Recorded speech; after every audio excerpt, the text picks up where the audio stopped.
Welcome to the place where dreams come true, where everything you want can be yours, if and only if you're willing to work for them, you're willing to hurt for them, but most of all, you're willing to be first for them. Ha! Look, I'm going straight to the top. I don't know how I would stop, like it or not. I got some goals that I'm hitting. You hear what I'm spitting, it's hot. Look what I got, whole lot of passion and pain. The road to success is insane. Stay out my lane, cause I'm on a mission. I'm getting what stands in my way. Yeah, I'm a beast. I wouldn't play with me, baby. The way that I'm training is crazy, and I do it daily. You wanna talk about drive? I got more drive than Mercedes. I've never been lazy. I'm in the room, it's a red alert. You wanna compete? Well, get better first. I got 10 toes in the dirt, push through the hurt just to show them my worth. I'm the best. Yeah, I'm the best. I never stress. I know what's next. I'm who they test, like we playing chess. But I'm unimpressed, so now let me flex. Ha. Yeah, I'ma work through the struggle and hurt, cause I know my worth, and I gotta be first. Ha. Yeah, I gotta be first. Look, I don't want anyone's sympathy. I understand what is meant for me. I give my focus and energy. If it's meant to be, then it's meant to be. But mentally, I'm undefeated. They hear that and say I'm conceited, like there's no reason. Like I don't beat them and come back again just to teach them that when you work under pressure, you reach higher measures. They'll try and bring you down, but you cannot let them, and only get better and focus on cheddar. Eye on the prize and you'll become a legend. Like, when I'm in the room, it's a red alert. You wanna compete? Well, get better first. I got 10 toes in the dirt, push through the hurt just to show them my worth. I'm the best. Yeah, I'm the best. I never stress. I know what's next. I'm who they test, like we playing chess. But I'm unimpressed, so now let me flex. Ha. Yeah, I'ma work through the struggle and hurt, cause I know my worth, and I gotta be first. Ha. Yeah, I gotta be first. They don't know what's gotten into me, how'd I turn pain into energy. Through all the struggle and hurt, remember my worth, and that's why I gotta be first.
Look at my shine with the glow. This is my time with it though. This is my time to be way at the top. Me and my guys gon' pay out the block. I don't look like boss. Time's right, and I know the sea is walking in the limelight. Promise you gon' wanna watch like a sci-fi. My guys are high risers, high tide. My crown if you come to my side. I pledge allegiance for lifetime. My squad connected like Wi-Fi. We grind and you see the highlights. This my life.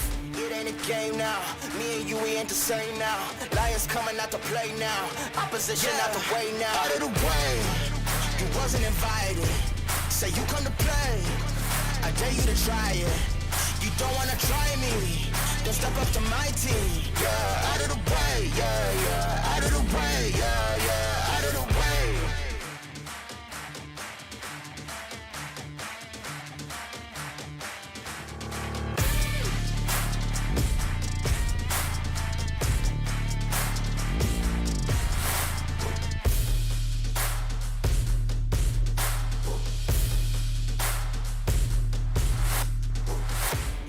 Game now, me and you, we ain't the same now. Lions coming out to play now. Opposition out the way now. Out of the way, you wasn't invited. Say you come to play, I dare you to try it. You don't wanna try me, then step up to my team. Yeah, out of the way, yeah, yeah. Out of the way, yeah, yeah. Out of the way.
stop going till a player on top know it. Rooftop pit, how sweet. If you really want it, gotta own it. Fire through it, we was at the lowest. Blood, sweat, tears, the components. Riding all year, now's the moment. We are not friends, we are opponents. Yeah, I'm coming for mine. Yeah, I'm making a play, the game on the line. Yeah, I've been on the grind. Yeah, I jump in the spot, I made it my time. Yeah, look in the sky. Yeah, the stars align, no shade to shine. Can't stop it already. Emotional work and devotion, we put in this time. Look. You won't stop my stride. I'll just break your line. I don't tolerate wasted time. Take us down, keep fighting. The Snapdragon Pro Series is brought to you by Snapdragon Elite Gaming, Monster Energy, and Kachi Shop.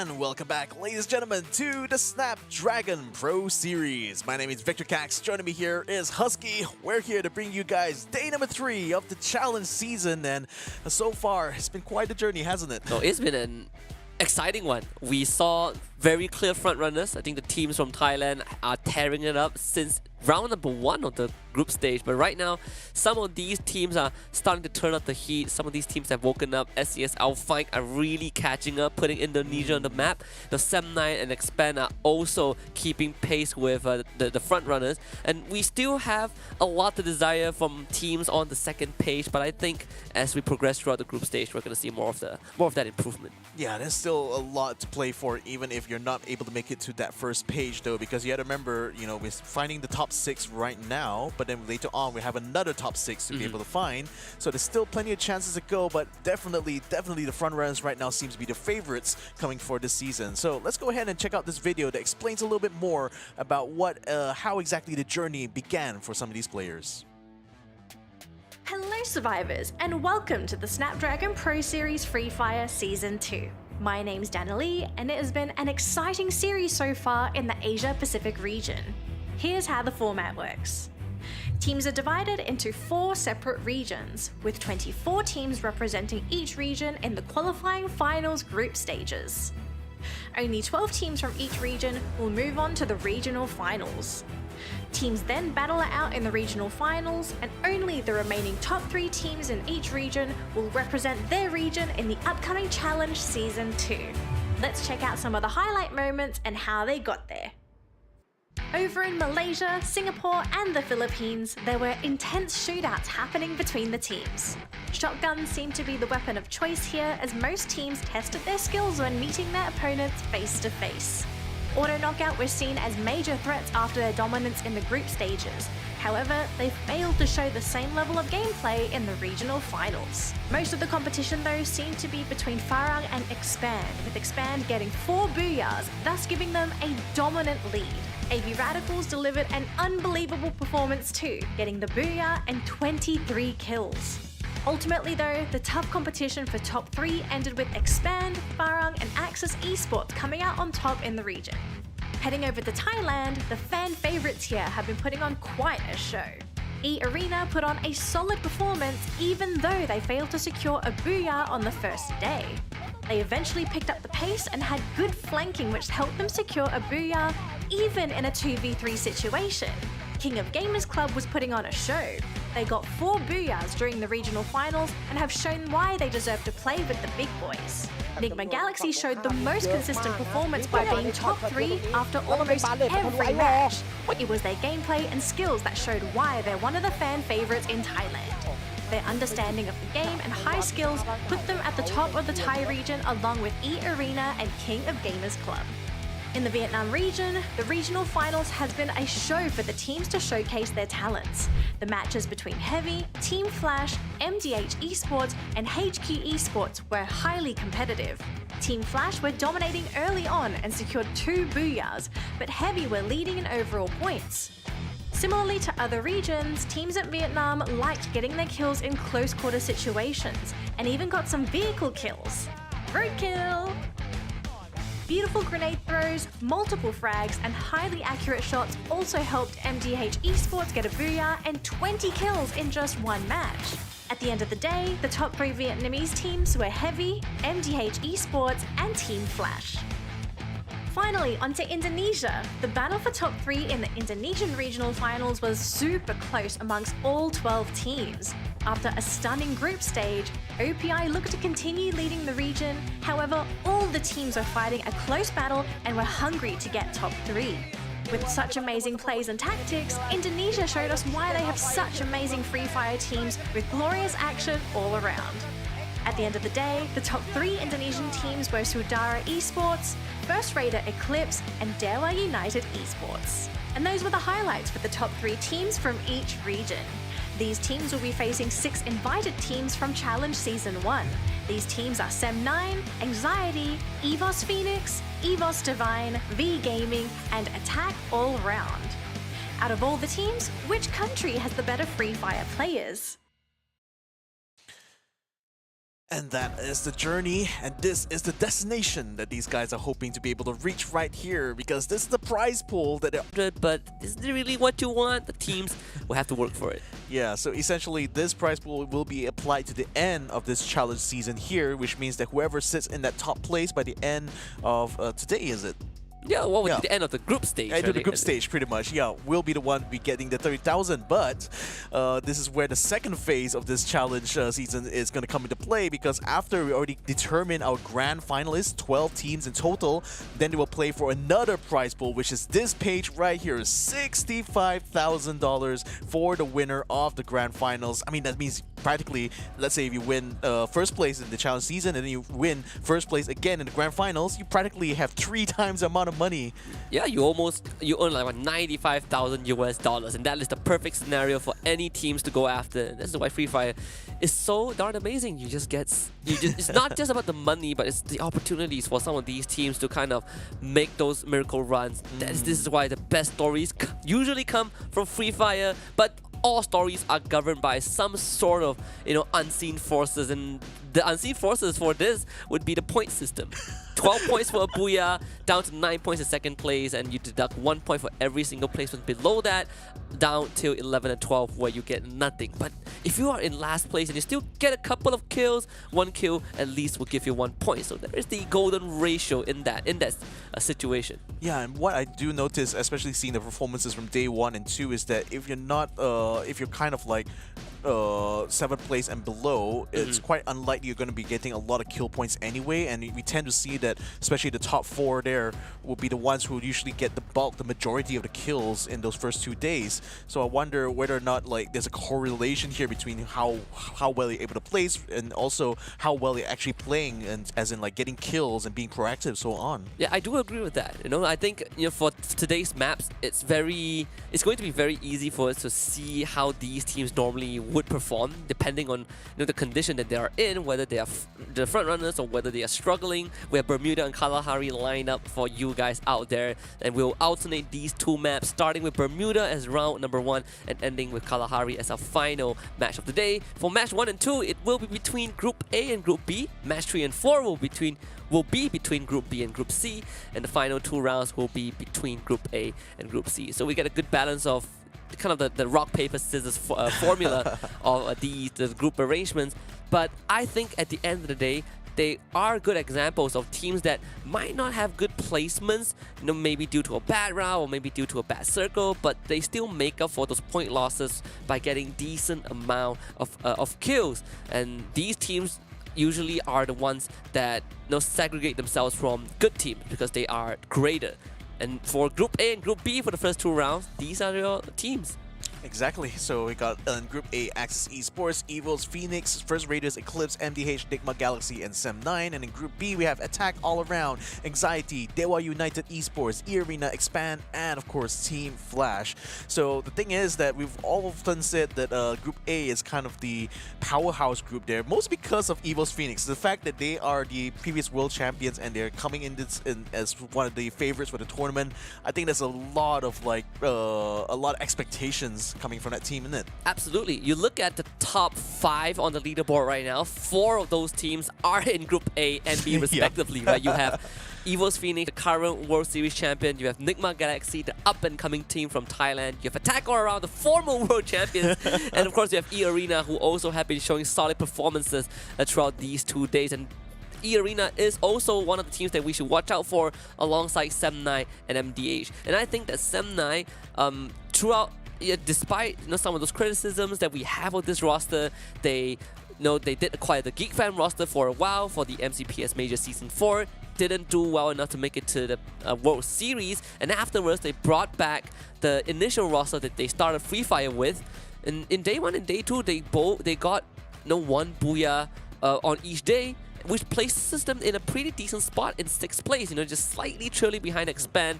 And of course, MDH has also shown some moments of brilliance, but EARENA right now coming in 2nd, 3 booyahs in total. Very, very solid squad. Exactly. I mean, they're definitely the stronger of the 3 here, but I also do want to talk about Sem9 a little bit, because what I noticed from them in day 1, especially day 2, is that they usually would start off kind of slow, but then by the end of the day, they will either be able to get a booyah or they actually rack up a lot of kills. So I feel that Sem9 needs to kind of figure out why exactly it takes time for them to ramp up their performance, because if they're a little bit more consistent, I think we'll be definitely seeing Sem9 being a stronger challenger for that top 6 here. Yeah. And I would say to a certain degree, Sem9 has definitely outdone themselves in this first 2 days, considering the pressure that they are facing from these teams, right? I think this overall standing tells a very compelling story. EVOS Phoenix in first place, 153 points, just casually sitting there.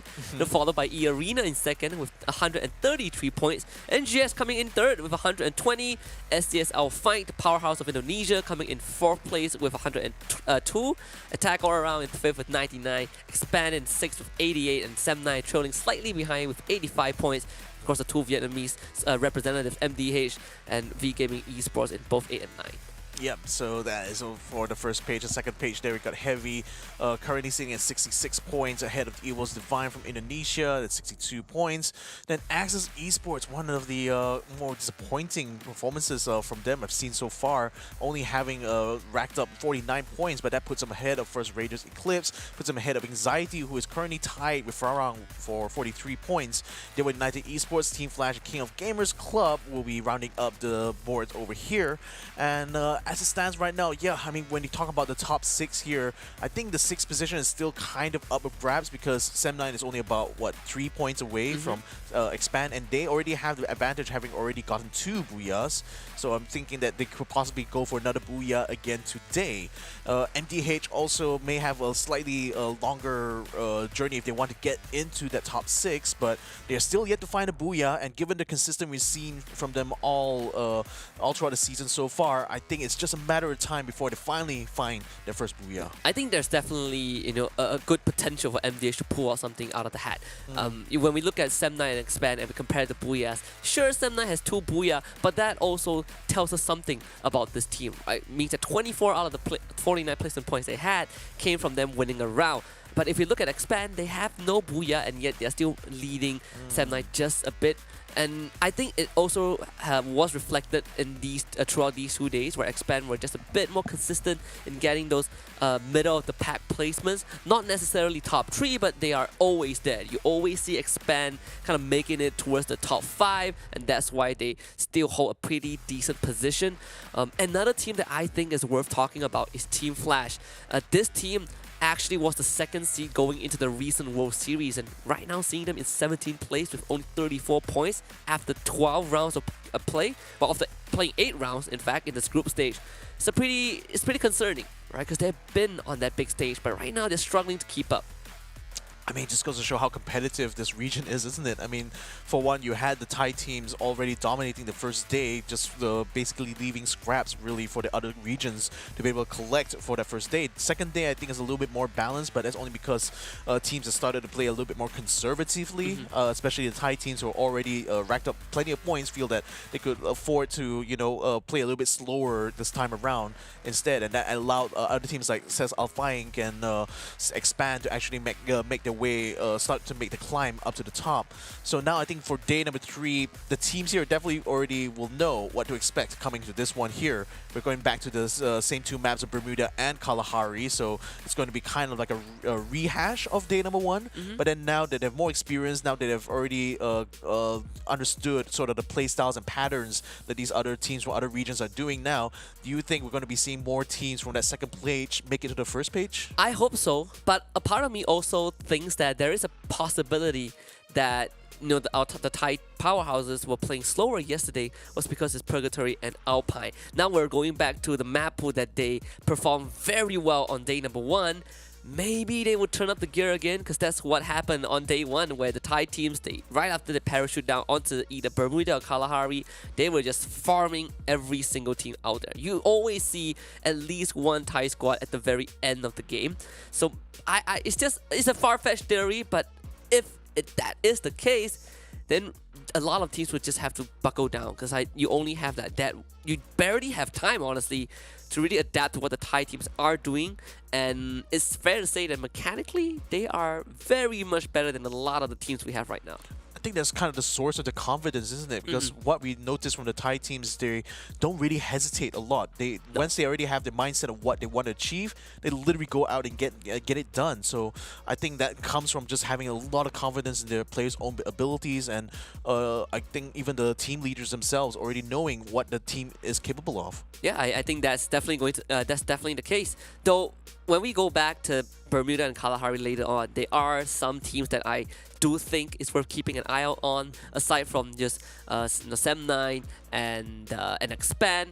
FARANG is a team that is very, very interesting, because locally they are well known for being one of the best teams on Refinery when it comes to the MCPS region.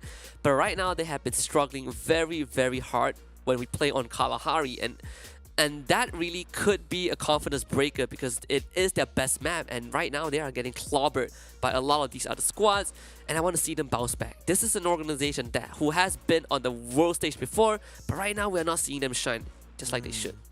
Well, we'll still have to wait and see if that's going to come to pass. Again, we're still going to be running that first round here very, very soon, ladies and gentlemen. Hopefully you guys hang in there. But before we get to that, let's go ahead and give a shout out to our sponsors for the Snapdragon Pro Series here. Starting off with Snapdragon Elite Gaming, because these guys, they used to power our phones by providing us with powerful mobile chipsets that allow you to do plenty of graphics and play your favorite games. Now they're powering this very tournament itself, giving us a platform to allow you guys to see all the best Free Fire teams here, because eventually when we get to the grand finals, it's going to happen over in Jakarta. And if you guys are wondering what the dates are, it will be on both 4th and 5th of February 2023.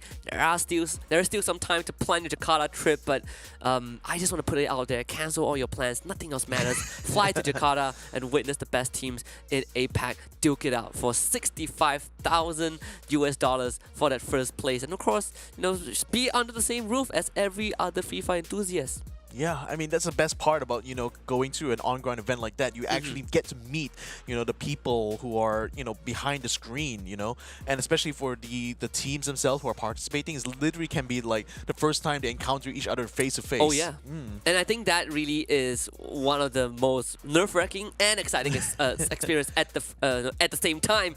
But with that being said, the road to Jakarta has to begin with the group stage. We are on day 3, and that means that we go back to Bermuda for our very first round of tonight.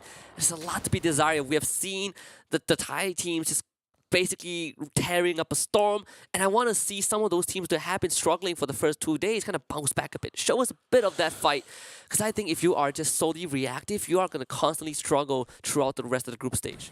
Yeah, so a blue zone actually opened up very early into the flight path, and we see Anxiety already jumping in early on.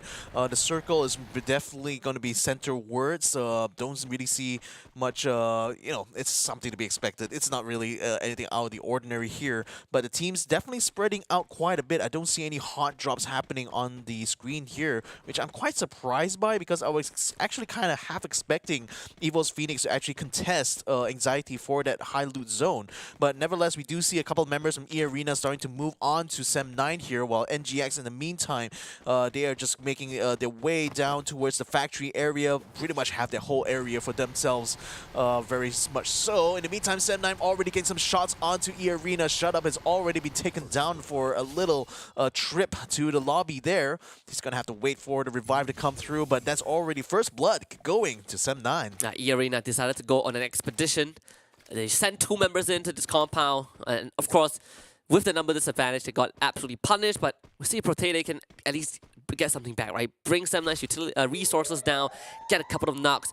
Because I think EARENA have basically abandoned ship. They would just go for the revive on the shut up and see how Protete handles his own. And this guy stood no chance at all. Fikri has just found him. Sem9, a good start to this round. 2 eliminations in the back. I mean, this was literally EARENA trying to gank them, but then it was a kind of a half-hearted attempt, to be fair. It only sent Protete and Shut Up in order to try to make this attempt, and unfortunately just conceded 2 kills to them.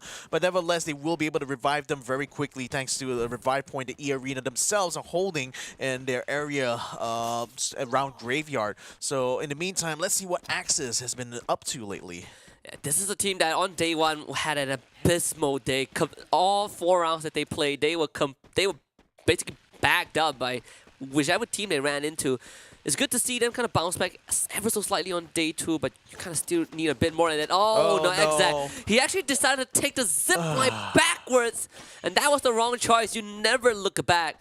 And DNP gets a free pickoff off of that. Yeah, and that's a little bit of a shame there. I mean, again, you're when to on that zip line, it's still very slow moving, even though, you know, zip lines tend to be fast. So he still leaves you in a very vulnerable and very predictable path. It's very easy for anyone on ground who spots you to just shoot you down. So, I mean, again, it's still only like it's still early game. You know, you can still afford to lose 1 squad member, maybe 2, and you can definitely be able to come back. But this will definitely set back Axis just a little bit. You know, the momentum that they had in the farming phase here definitely will suffer a minor blow. Then they're going to have to try to work a little bit to get it back.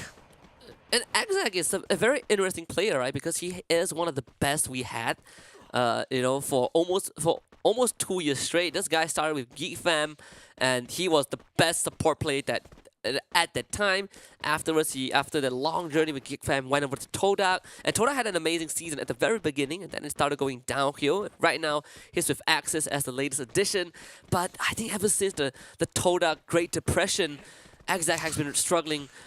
Maybe not as an individual, but definitely with the team that he's been in. It feels like there's a bit of a disconnect with what he can provide versus what the team is able to do for him. And I'm not trying to glorify him as the superstar, but I think that there is some missing pieces.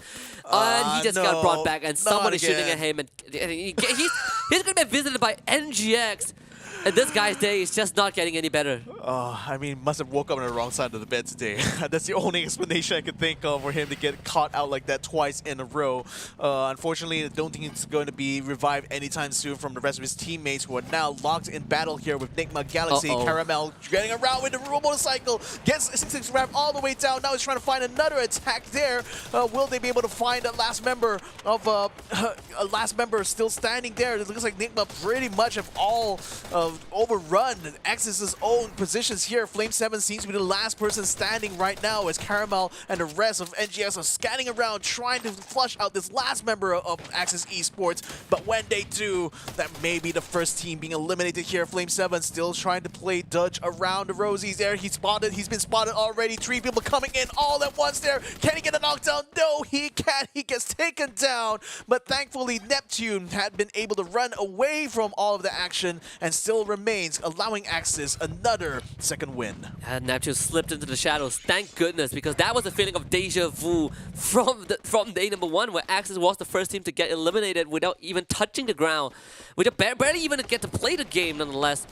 With this C7 now on the kill feed, getting a couple of knockdowns on First Raiders, but we also now see DEWA United Esports kind of making contact with EVOS Phoenix, and kind of a half-hearted commitment because EVOS Phoenix have some of these members from DEWA United surrounded. Rain first on the go down. Babs doesn't have much glue walls to work with. In fact, he has just used his last one, so EVOS Phoenix just mows through him. 2 quick eliminations. Iki also found out as well, so Virus becomes the last guy that is scurrying away into the wild, and he is the last hope for DEWA United. Yeah, he's going to have to stay as far away as he can, or perhaps even delay the rest of EVOS Phoenix trying to bring Ching Chase. And that's what exactly Brian is trying to do over here. He's just keeping them occupied while his teammate is going to run away and try to find a revive point. Seems to be working so far. He's able to hold them for quite a bit. Unfortunately, now he's been taken down. But by the time they do, Virus is already far and long away from this fight now. So definitely keeping DEWA in play right now. 12 both teams still remain. Definitely loving EVOS Phoenix. Just like what we saw on that world stage, this is just a masterclass of Free Fire. And the best part is that they're letting already get a couple of games in there, letting him get that experience because you know the god roster for EVOS Phoenix is with Get High, but already being kind of the 5th member, and right now you kind of give this man some opportunity to showcase what he's made of. You see that EVOS Phoenix have everyone on lockdown, regardless of who is playing in that round. Anxiety having the last member of DEWA United lockdown as well. Virus goes out, and Anxiety claims the life of DEWA United. Oh man, it's so unfortunate because Virus, I think he was headed for that buy point, but unfortunately Anxiety were already holed up there, so that was easy pickings for them. Very unfortunate for DEWA, first team to get eliminated so far. In the meantime, I think it's a 3-way battle happening right now between Sem9, first Raiders, as well as NGX, and got to be trying to find that one member just hiding behind under the bridge there. Caramel in the meantime getting killed onto Fikri there, so I don't think the knockdown has happened here for Anxiety quite yet. Nevertheless, though, things are getting a bit crowded over by the circle here, while Konoho picks up the zip line, trying to get all the way to the safe zone as quickly as he can. Now we're going to be riding aboard with Expand here because they're locked in battle now with EARENA, who have brought the big guns and a couple of wheels as well. Shut up, riding on that motorcycle there. Definitely will have alerted Expand to the fact that they are in the area, but who's going to be the first one to let off that shot? Yeah, while that was happening, SM9 has already been knocked out, and shut up! What a shot onto Roy. Expand needs to kind of get him back up, but EARENA is one of the most aggressive teams you will see in this tournament besides EVOS Phoenix. This is gonna not be an easy task for Expand to execute, with EARENA having a lot of these angles basically covered. Roy will be brought back up, but EARENA are just scanning the area to see if they can find that corner in, and this it will give Expand a couple of minutes, maybe just a minute or two to set things up, but EARENA are always watching. Yeah, always positioning themselves, making sure they have a perfect opportunity to attack. What? Phoenix has just been taken out by FL. Flash literally wiped them out very early on. This is unprecedented right now. I didn't really expect EVOS to be taken out this early on, especially given how successful they were in that previous fight. Definitely a slow start for EVOS Phoenix. It's a good news for EARENA, who are in 2nd place and wanting to catch up to the Covenant throne temporarily. Potato catches a straggler from first Raiders, and that's an easy kill. Yeah. Still have Expand in their sights, and with the circle kind of favoring Expand just a bit more, we probably will wait until at least until the next stage for EARENA to start considering pushing into Expand, but it has to be a calculated push. You do still have attack going around behind Expand towards the eastern side. This could easily turn into a 3-way fight. Yeah, so it seems like Flash actually bumped into EVOS Phoenix there when they were at a buy point just at the edge of the blue zone. So perhaps a little bit of unfortunate timing maybe combined with like unexpected sort of assault at that stage. But nevertheless, though, Flash is going to have to go the long way around to get to the safe zone, which, as you can see, is getting very, very crowded right now, particularly around the southwestern side. We already have the Expanse already getting under fire from EARENA, getting under fire from First Raiders and NGX as well. Then you also have MDH just taking position by the exit of the bridge right now, just not really committing too much to getting into the center of the safe zone. But the blue zone is closing around them, though.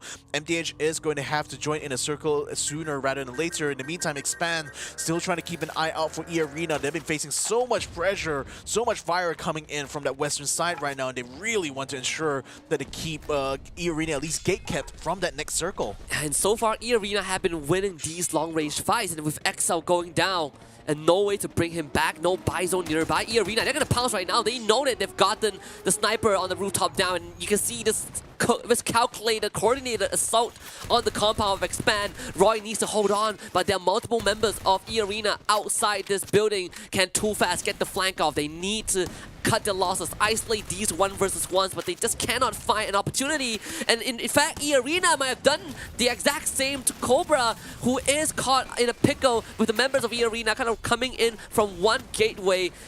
Cobra needs to somehow save his teammates. So far, they're doing a decent job at keeping EARENA outside the building, but it's only a matter of time before EARENA finds an entry. Yeah, in the meantime though, Anxiety and Flash are fighting on the northern side as well. Hopefully we'll be able to get you some updates about what happens there. But in this battle here, EARENA and NGX are now colliding with each other right on the outside. Ice wall maze being set up here, making it very hard to maneuver around. Enigma Galaxy loses their last member to Limit, sniping at them from a distance, pretty much allowing his teammates to scatter his targets and just making them wide open for the taking. And that is why you do not show up to a party without an invitation. NIGMA Galaxy decided to third party that one, and they were the one who got taken out. And that means minor lifeline for an expand. They slipped away, but not too far. They still have to contend with EARENA. They still have attack all around behind them. Meanwhile, Anxiety runs into Team Flash, but a good shot from Brian will bring Anxiety's numbers down to just 2. It's DEWA and Toby, and with Toby going down, it's just DEWA to kind of keep his team in the running. It is not an easy task. Glue Wall is up. He will bring Toby back up, but with the Blues on pushing them, there will be no time to heal, and it might just be the end of the run for Anxiety in this round number 1. Yeah, they're gonna have to get the heal up as quickly as they can. Looks like Got to Be is just barely get past there while the blue zone stops in its tracks. But then Flash is still trying to keep them gate kept from the next blue zone at the moment. And now the glue wall went down, forcing them to go prone right now. But thankfully they still have one more glue wall to use. But that's pretty much the last glue wall, actually second to last glue wall that Jaboy is going to have here. In the meantime, EARENA getting ganked inside the compound here. Expand trying their very best, going fight. Oh, they couldn't make it though. Limit had the max 7 at the ready, takes down the attackers, and Expand leaves the lobby. Yeah, Anxiety might join them very soon. Toby, last man standing. Blue zone damaging him as well with the members of Team Flash, constantly just pelting him with bullets. Can he kind of win this 1 versus 3? It's not easy, and it's now impossible. Bio just catches him on the flank. Expand Roy almost saving it, and now the two Titans fight up against each other, but it seems like MDH, they show up from behind, attack all around, completely unaware, and one last grenade to do the job. MDH spoils the party. DNP on the ground right now. Team Flash, next target on the list.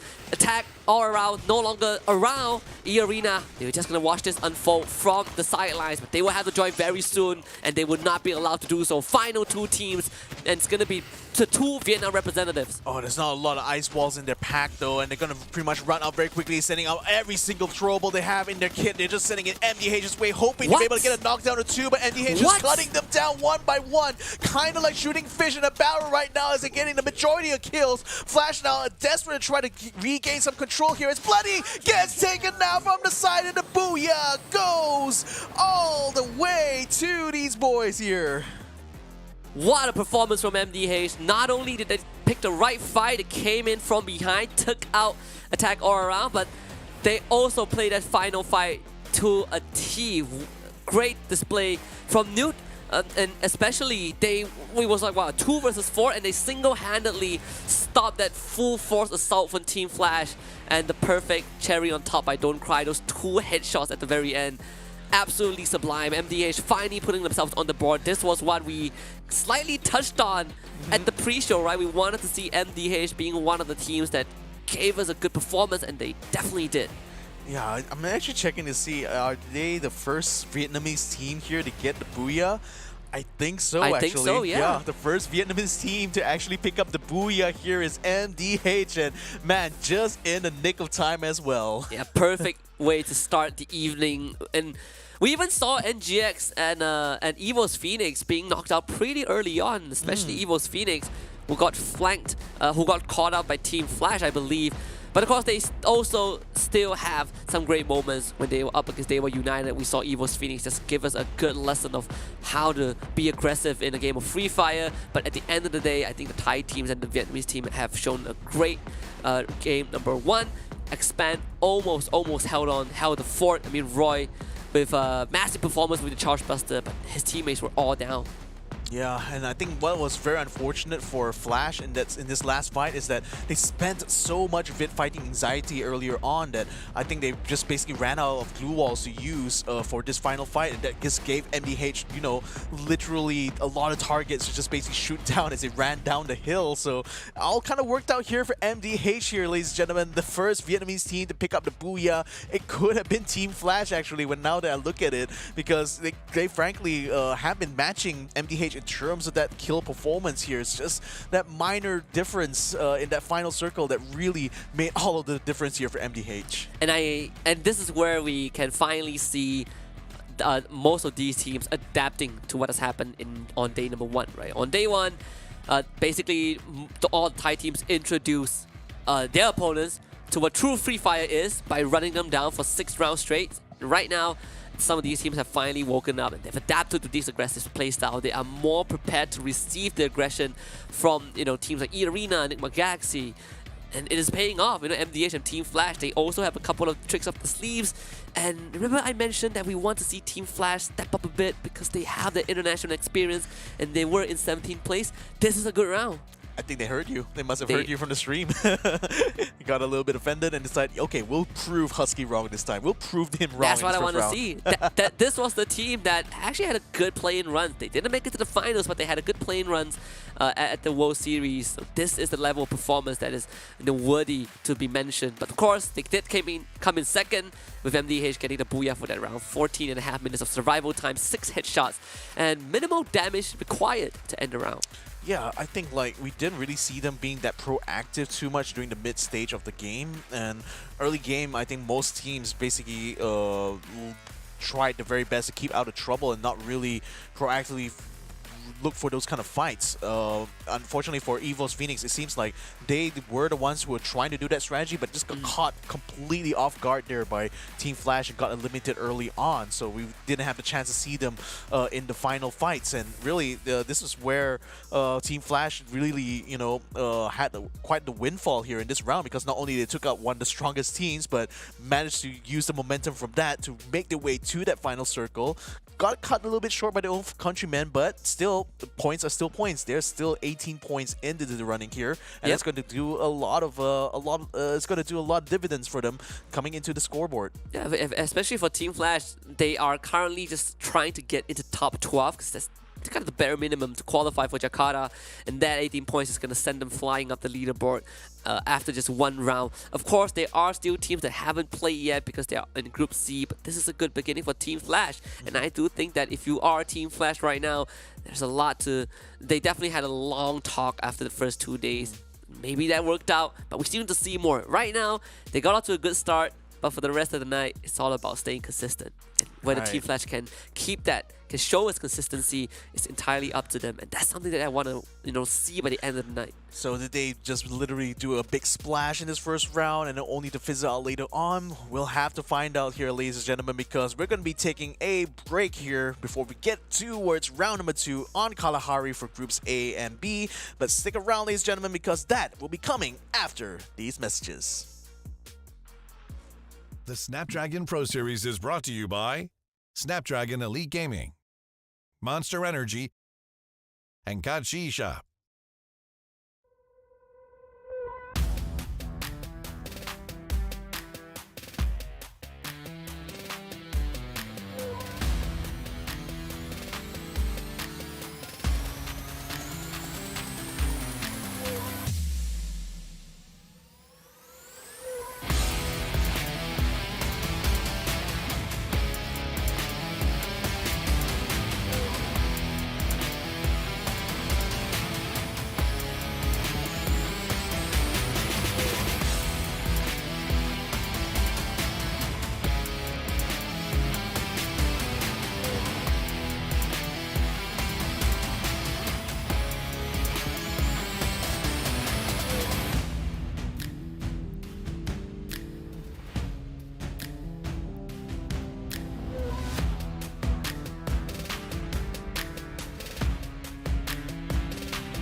They don't want it with me. You got a problem with me? Love, you don't want it with me. Man, you won't ever stop me. Who y'all really got a problem with?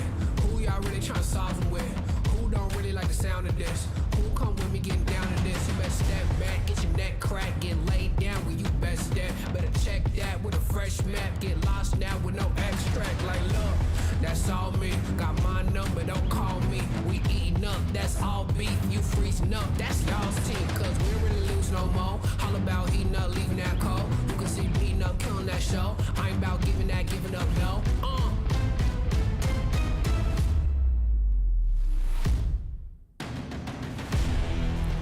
Nah, cause they don't want it with me. Love, you got a problem with me.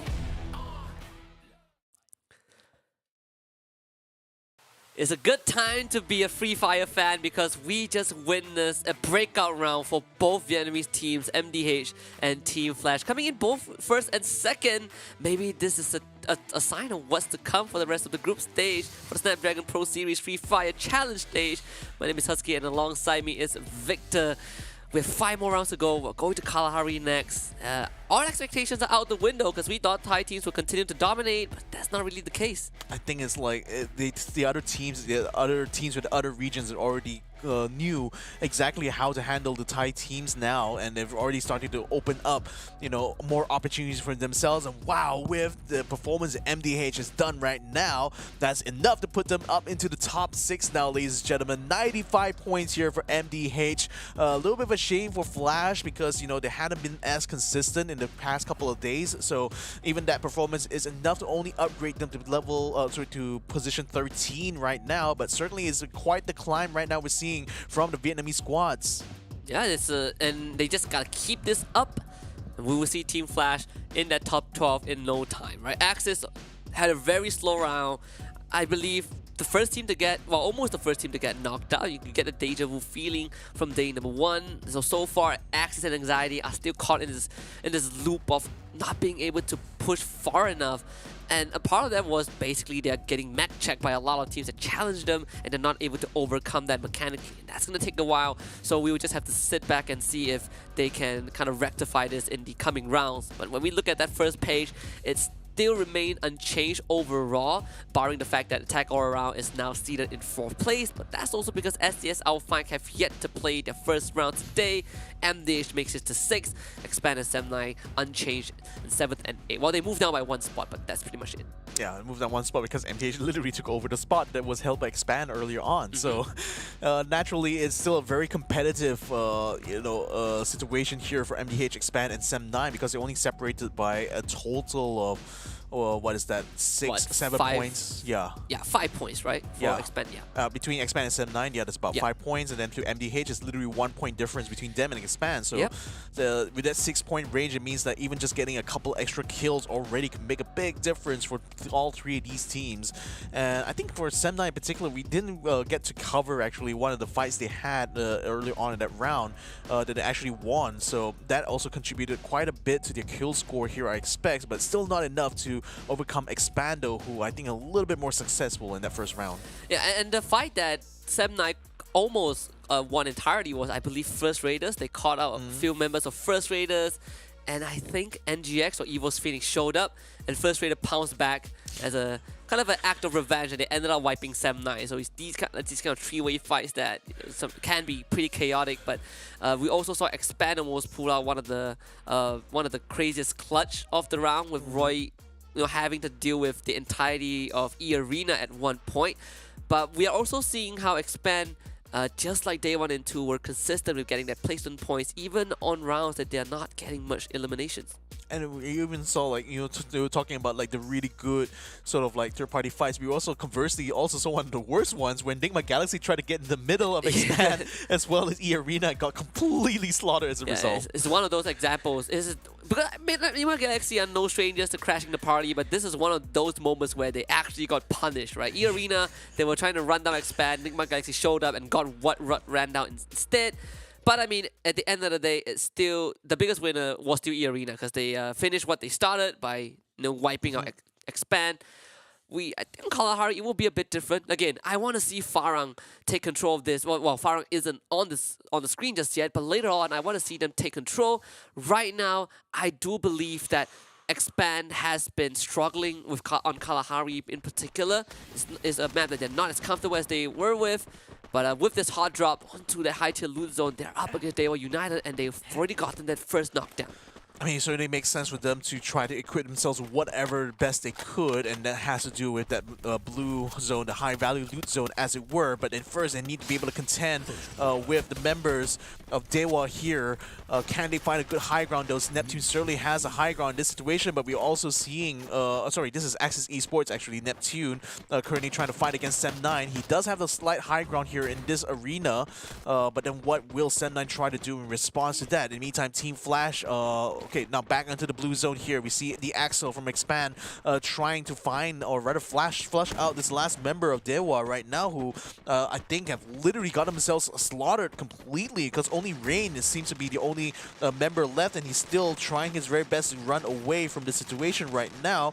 I think he's already far and away though, and yep, indeed, he is already far away from this blue zone. Should be okay to bring back the rest of his team. Yeah, with 3 different fights happening on the map. With Sem9 against Axis, we have Flash, I believe against, I don't know, Team Flash was also fighting a separate team. I think Attack All Around, and then Expand just now up against DEWA United. But this is going to be crucial for Axis if they win this one, because if they wipe out Sem9, there's a good chance that they bring themselves up the standings and create a gap between Sem9 and Expand. And so far, it's Axis that is kind of winning up the skirmish just by a little bit. Sem9 did have to, I believe, revive one of their members.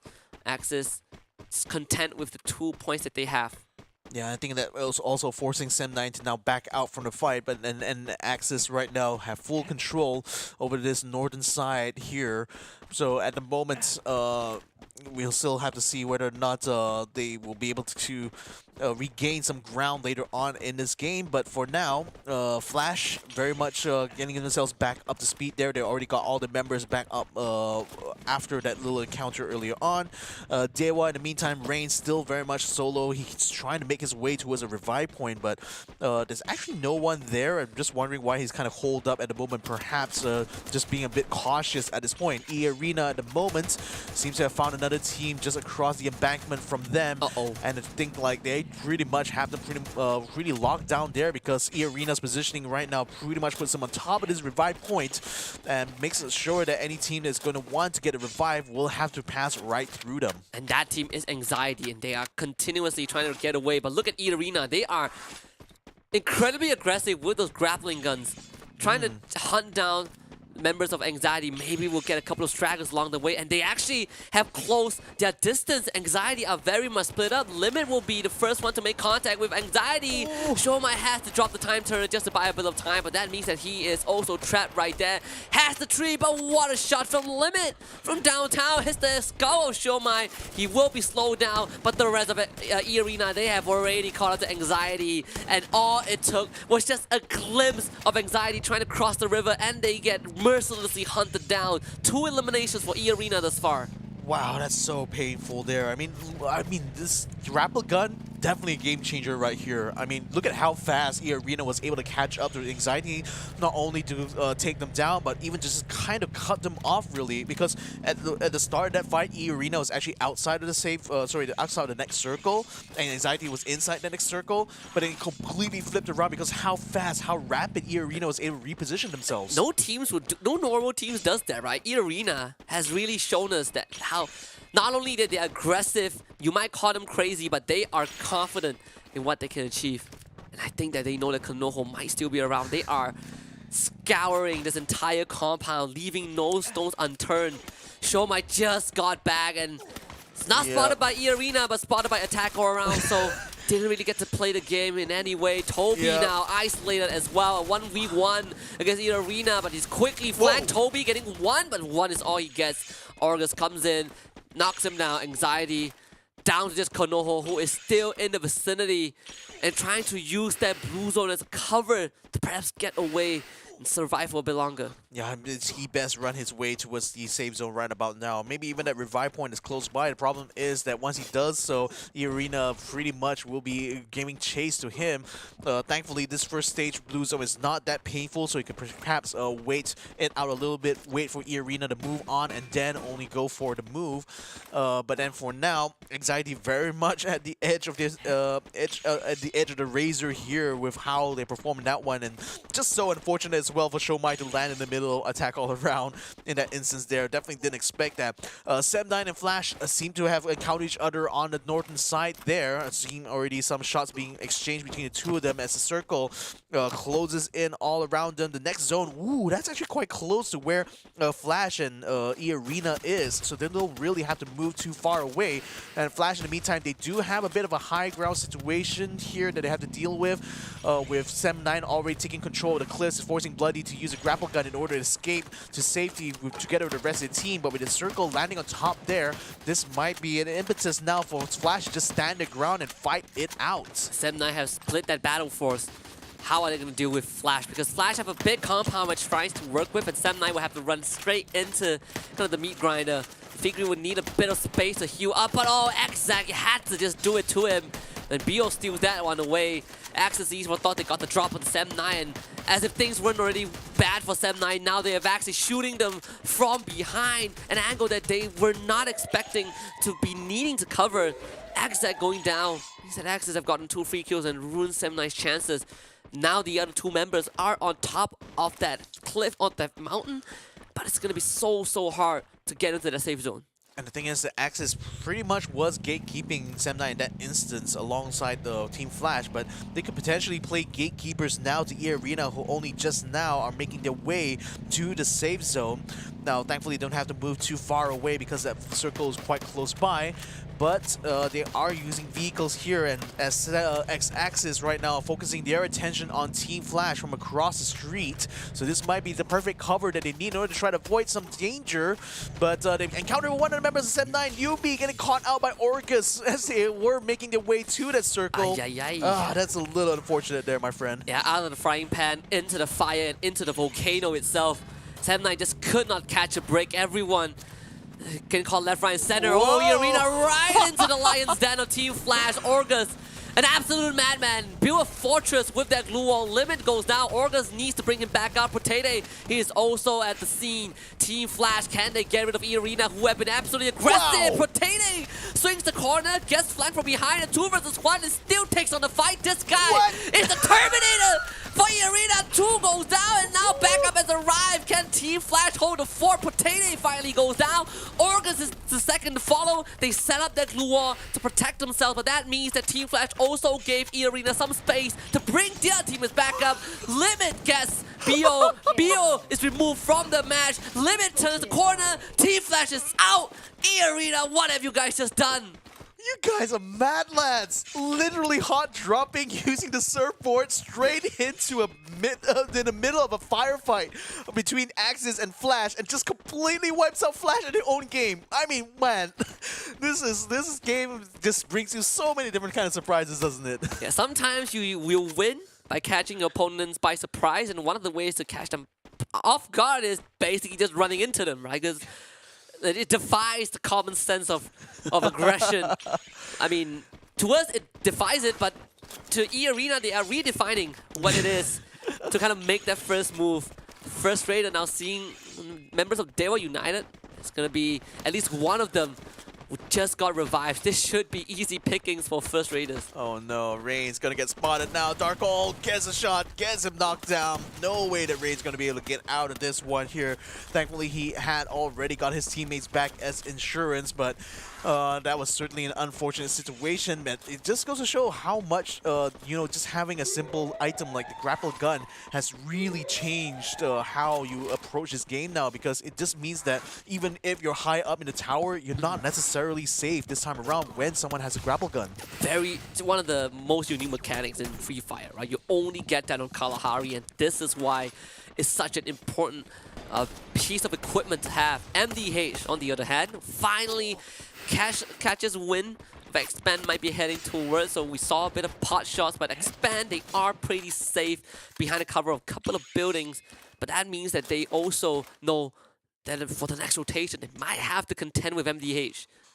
Yeah, and thing is, this circle is getting very, very crowded, and the fact that it just landed somewhere With 11 close. teams left, Victor. 11 teams, exactly my point. You know, we're riding, we're kind of like gathering around the refinery here, so you're going to be seeing a lot of verticality coming into play here. MDH catching out a member of Anxiety there. In fact, 2 members of Anxiety got to take them down in one fell swoop. So Kanoho and Got to be the only ones left still standing. Nuke able to find another member of DEWA, Virus, who actually was just around where the blue zone was closing in. And then we also see first Raiders also making their way down the valley, and they're going to be eviscerated very soon, while EARENA continues to try to ring starts along with MDH shooting from top side there. Now they stop first Raiders in the tracks right now, forcing them to bring out the time turners, but then that's going to break down now. The ice wall's not going to help you right there, Jonger. He's going to get taken out completely by Nuke, and that's an easy kill there for this man. Just a very tough spot to be in. Nothing much you could do. No angle to counter fire. No equipments to work with.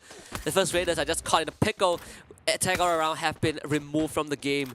Access Esports, the next to follow, most of them just expired to the play zone as well. Very, very unfortunate event, but that's what happens, right? You got such a crowded circle. People are going to start dropping like flies. EARENA against EVOS Phoenix, one of the most anticipated showdown, but EVOS Phoenix will start this off with a member's disadvantage.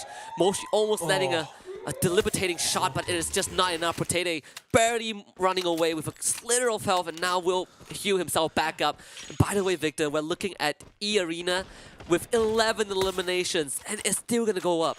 It's still potentially could go up. The thing is, they caught between the sandwich here, and Shut Up has just been knocked down. This could be an opportunity now for EVOS to go ahead and try to overrun them. And look at what is going on here. They're trying to just literally take them out right there and then. And Potato, unfortunately, had to run around. Fortunately, is able to take down already, but that could have been very good. But no, drop from the top, Moshi! Out of nowhere, RKOs Totate, and now the EARENA, they're down to just one member left. That's what you want to see from EVOS Phoenix. EARENA, they thought, Shadow thought he could save his buddy, but no, EVOS Phoenix already might have just won that fight for them. It is not done and dusted just yet, but we're seeing the catalyst for what could be the most epic fight.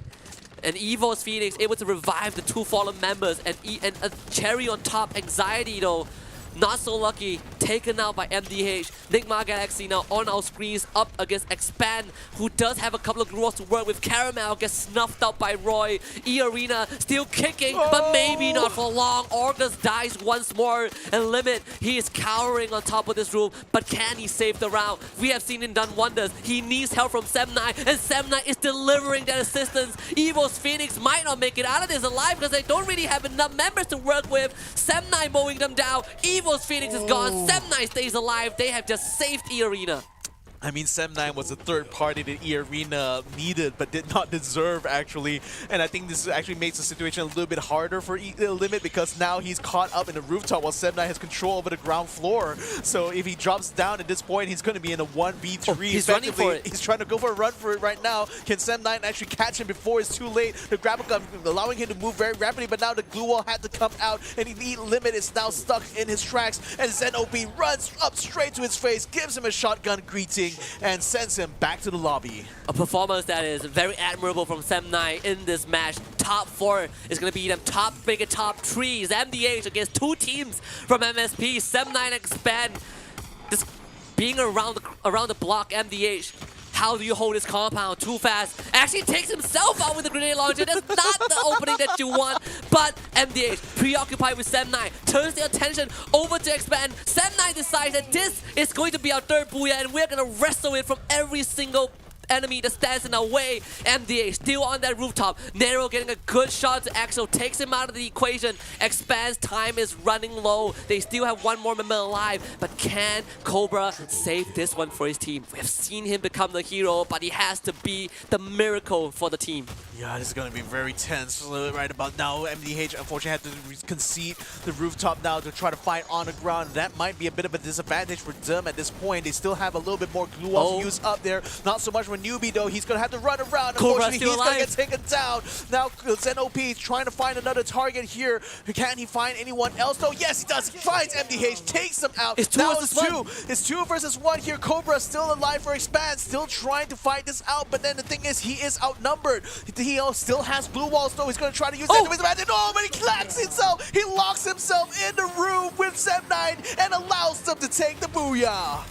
Hat trick for Sem9, the 3rd booyah on the overall collection of the ones that they already had. And Sem9 turning up the heat. At the start of the show, you say that they are slow starters, and I completely agree with that. But maybe today their engines have been warmed up earlier than we expected. It's a great opening for this team. I mean, they came into this with a lot of doubts on their shoulders as well. How is this original Sem9 roster going to perform on such a big stage, on a regional stage nonetheless? And remember, this was the team that acquired one of the best rosters that we had locally at one point and failed to make it through the major. And maybe the magic that they needed all along was just the original squad, the OGs of Sem9. Yeah, maybe that was the ticket, but you know, it's to the point about them being slow starters. Perhaps day 1 and day 2 were a slow start. Today is when they finally come to form here, because man, what a way to silence the critics right now. You know, for Sem9 getting the booyah in the 2nd round here, and certainly this is going to help them, I think, a lot. You know, to maybe maintain the spot in that first page there for sure. EARENA definitely have been bringing us quite a few interesting moments actually during this fight, especially this one here when they literally dropped on top of Team Flash and interrupted the party that was happening between them and Access Esports. And this was a very chaotic fight that EARENA somehow was able to navigate their way through, and that's I think highly thanks to Protote, who actually got a couple of knockdowns before he himself got taken down and actually made the opening that allowed EARENA to take over. But then this fight right here, where they actually went up against Expanse, against EVOS Phoenix, kind of went south. It was only because of Sem9 taking advantage of this to make become a third party in this fight, allowed them to actually completely wipe out Phoenix and make their way to this final circle. I mean, Cobra, a survivor nonetheless, keeping Expand to the very end. He very well could have clutched this out and give us one of the best Free Fire rounds we have seen, kind of solidify his name. But even though Sem9 got the booyah, I think Cobra has already made a very strong statement in that particular round. Sem9 with that booyah and 11 kills puts them in first with 23 points. MDH in second with 20. EARENA in third with 18. Of course, Expand consistent as always with that placement, at least giving them 16 points. Yeah, I think an important thing when you evaluate Sem9 and Sem9's performance here is how they do relatively to MDH and Expand. Expand was only able to connect 16 points here, so that puts them 7 points behind Sem9 right now. MDH only about 3 points behind Sem9, so I think that is enough, I think, for Sem9 to stay somewhere in the top 6.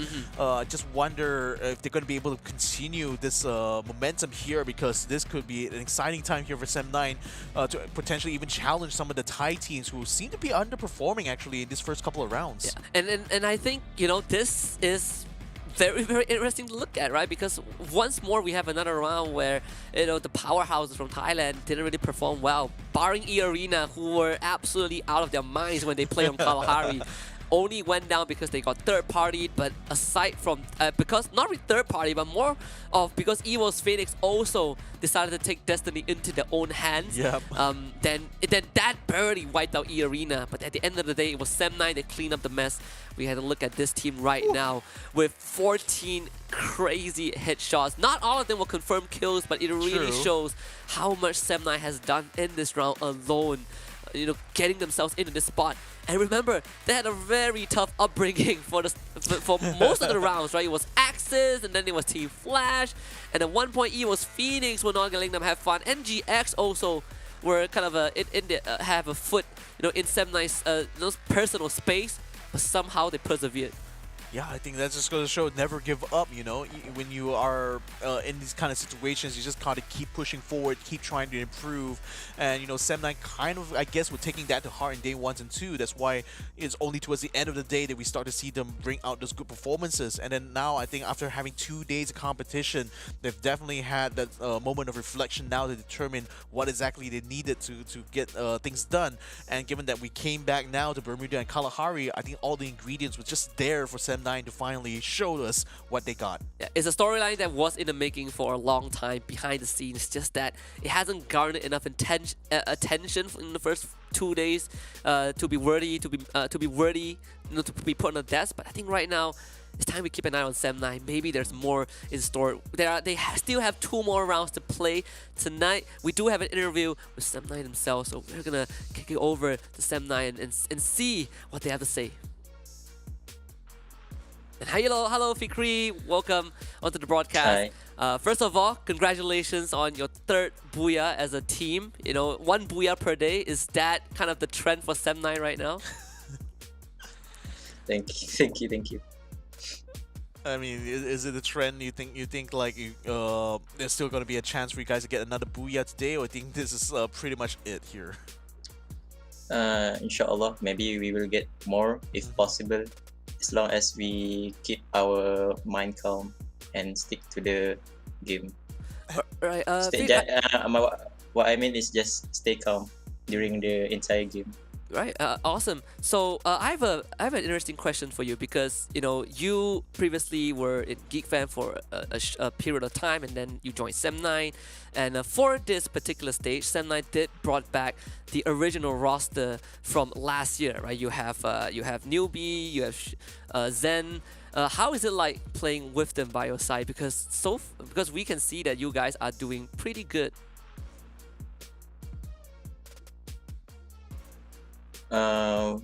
It's fun playing with them, honestly, because they're easy to cooperate with.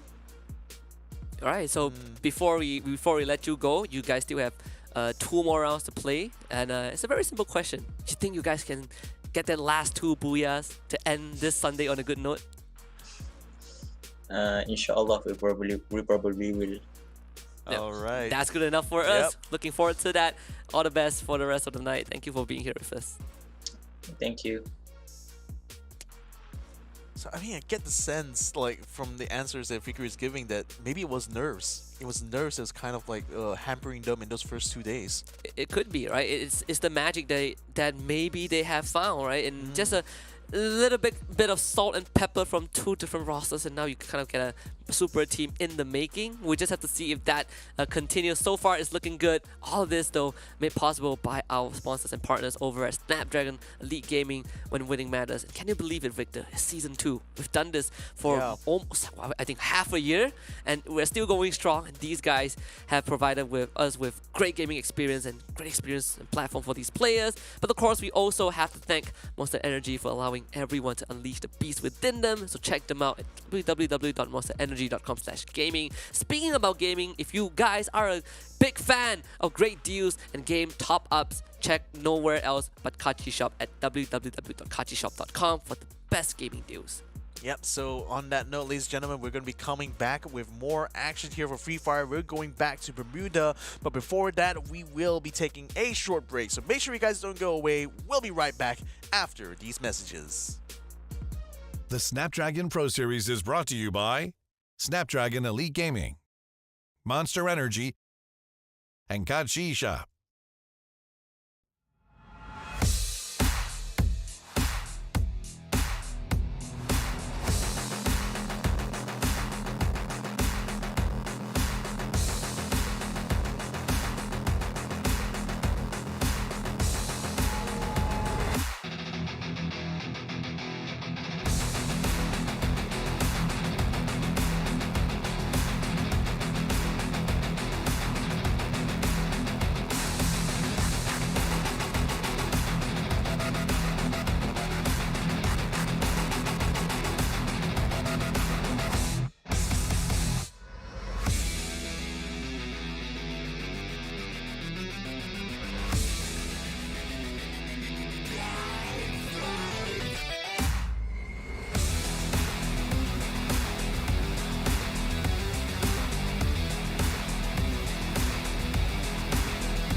saw me. Got my number, don't call me. We eating up, that's all beef. You freezing up, that's y'all's team. Cause we don't really lose no more. All about heating up, leaving that cold. You can see me heating up, killing that show. I ain't about giving up, no.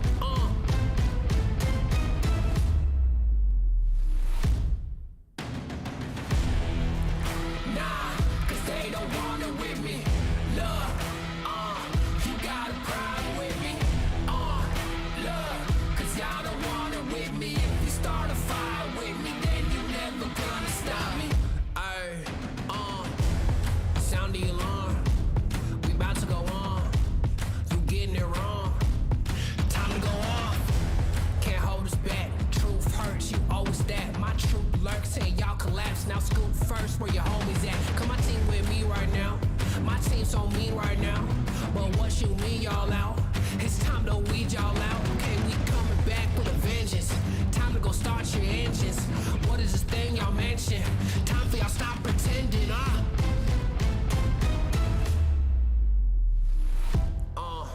Nah, y'all can't do that.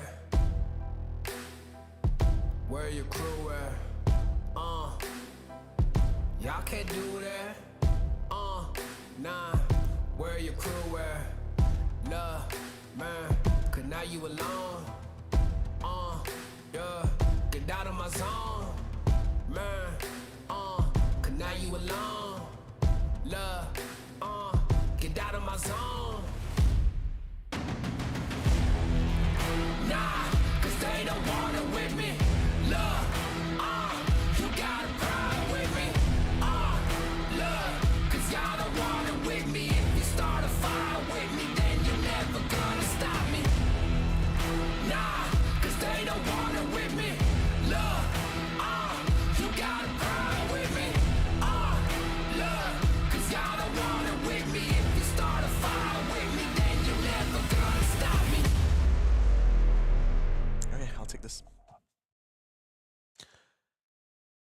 Welcome, ladies and gentlemen, back to the Snapdragon Pro Series. My name is Vector Cax. Joining me here is Husky. Now we've already completed 2 rounds so far. Sem9 picking up the booyah in this second round here. Can they do it one more time, though? They got 2 more rounds to play here because they are still in the group for this next 2 rounds. Yep. Right now we are going to let Group B take a breather and we bring in Group C, and Group C also has its own respective powerhouse, and that team, the leader for Group C so far is SCS ALFAINK, who has had 2 booyahs thus far, but they're keeping up really close with the Thai powerhouses. We're going to take a look at the overall standings after round number 2. After Sem9 got that booyah, it places them not only with 3 total booyahs tied with EARENA and EVOS Phoenix, but also it puts them in 5th place, ahead of Attack all around. First place still EVOS Phoenix, but EARENA, they are just 1 point behind. Yeah, just so tantalizingly close, aren't there? And the fact that Expand is kind of like tight right now. Attack all around. This is also exciting news for I guess for them, because you know previously they had been completely hounded. I mean, all the other regions have been completely hounded by these Thai squads, you know, throughout the first day. But then now it seems to be the revenge of the other regions now, as they are starting to make themselves make their presence be known this time around.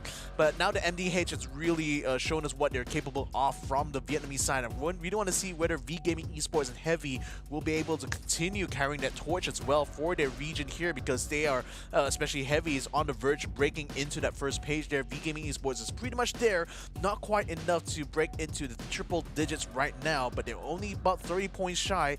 Maybe they get a couple of good rounds and a booyah to boot. That might be the ticket. Absolutely. No, we also have a FARANG and King of Gamers Club to be introduced into the next 2 rounds, and you know we talk about FARANG and Kalahari. That is the magic that they need to look for. But it will take a while, right? We still will start with Bermuda first. There's a lot to be desired from some of these teams who have been kind of underperforming in the first 2 days. But overall, I think that if what we saw in the first 2 rounds is a hint of what's to come, I'd say that Group C would also not just have a lot to prove, but maybe it is time for them to also step up their game. Yeah, so this is Group B and Group C who will be playing in the next 2 rounds there. So Group B, yet again, is going to be Attack All Around, Anxiety, DEWA United Esports, EARENA, Expanded Team Flash. Group C now will be joining us in this fight here, and they comprise of EVOS Divine, FARANG, Heavy, King of Gamers Club, SES ALFAINK, and V Gaming Esports. Yeah, definitely gonna be loving this. Actually, B against C, so I gotta correct myself. It's B against C instead of A against C. Means 7-9 gets to take a break alongside with EVOS Phoenix, and NGX, a couple more. And this means that we kind of have a roster that is very even. Right, the only outlying team right now, only 2 of them are basically EARENA and SES ALFAINK, who are both respectively in 2nd and 4th place. Everyone else is kind of contending for their slot in the top 12 or contending for higher positions. So we gotta look at SES ALFAINK, Team Flash, and King of Gamers Club. Very polarizing personalities for all of these squads. SES ALFAINK definitely the stronger out of the 2, currently in 4th position. Team Flash still trying to make it in the top 12, but have shown some moment of brilliance, whereas for King of Gamers Club, they are currently still sitting in last place, so they have a lot to catch up to. Yeah, if there's one thing that King of Gamers has been kind of consistent throughout this competition right now, it's kind of consistently bad. And I kind of say that, you know, with much love to them, because, you know, we're talking about a team that really have been one of the powerhouses in the Thai region. It's so surprising to see that coming into this tournament here, they seem to be underperforming very hard. And maybe all they need is a touch of Monster Energy. So we gotta thank our sponsors for allowing everyone to unleash the beast. It's time for King of Gamers to do so as well. Check them out at www.monsterenergy.com/gaming. One of the reasons I think that we are looking at King of Gamers and say that they are still consistently underperforming is maybe because the reputation of the Thai region has set a bar so high that being in last place just does not cut it. You have to be one of the front runners with the rest of your comrades, and because being the frontrunner not only makes you a strong contender, it will also give you a ticket to Jakarta for the finals, which will be happening on 4th and 5th of February 2023.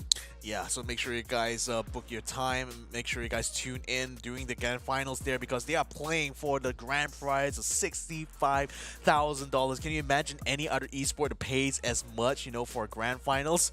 Yeah, that's why you have to drop on by if you happen to be in Jakarta, 4th and 5th of February 2023. Don't forget to join us there. Yeah, cancel all your plans. That's all I'm saying. Reunion Dinia, cancel that. Anniversary, bring your partner there. You know, I'm not gonna say cancel anniversary because that would end poorly. So celebrate it at the arena. That's what I'm talking about. I know one of our loyal, long-time loyal viewers is actually the founder, you know, the guardian of Expand.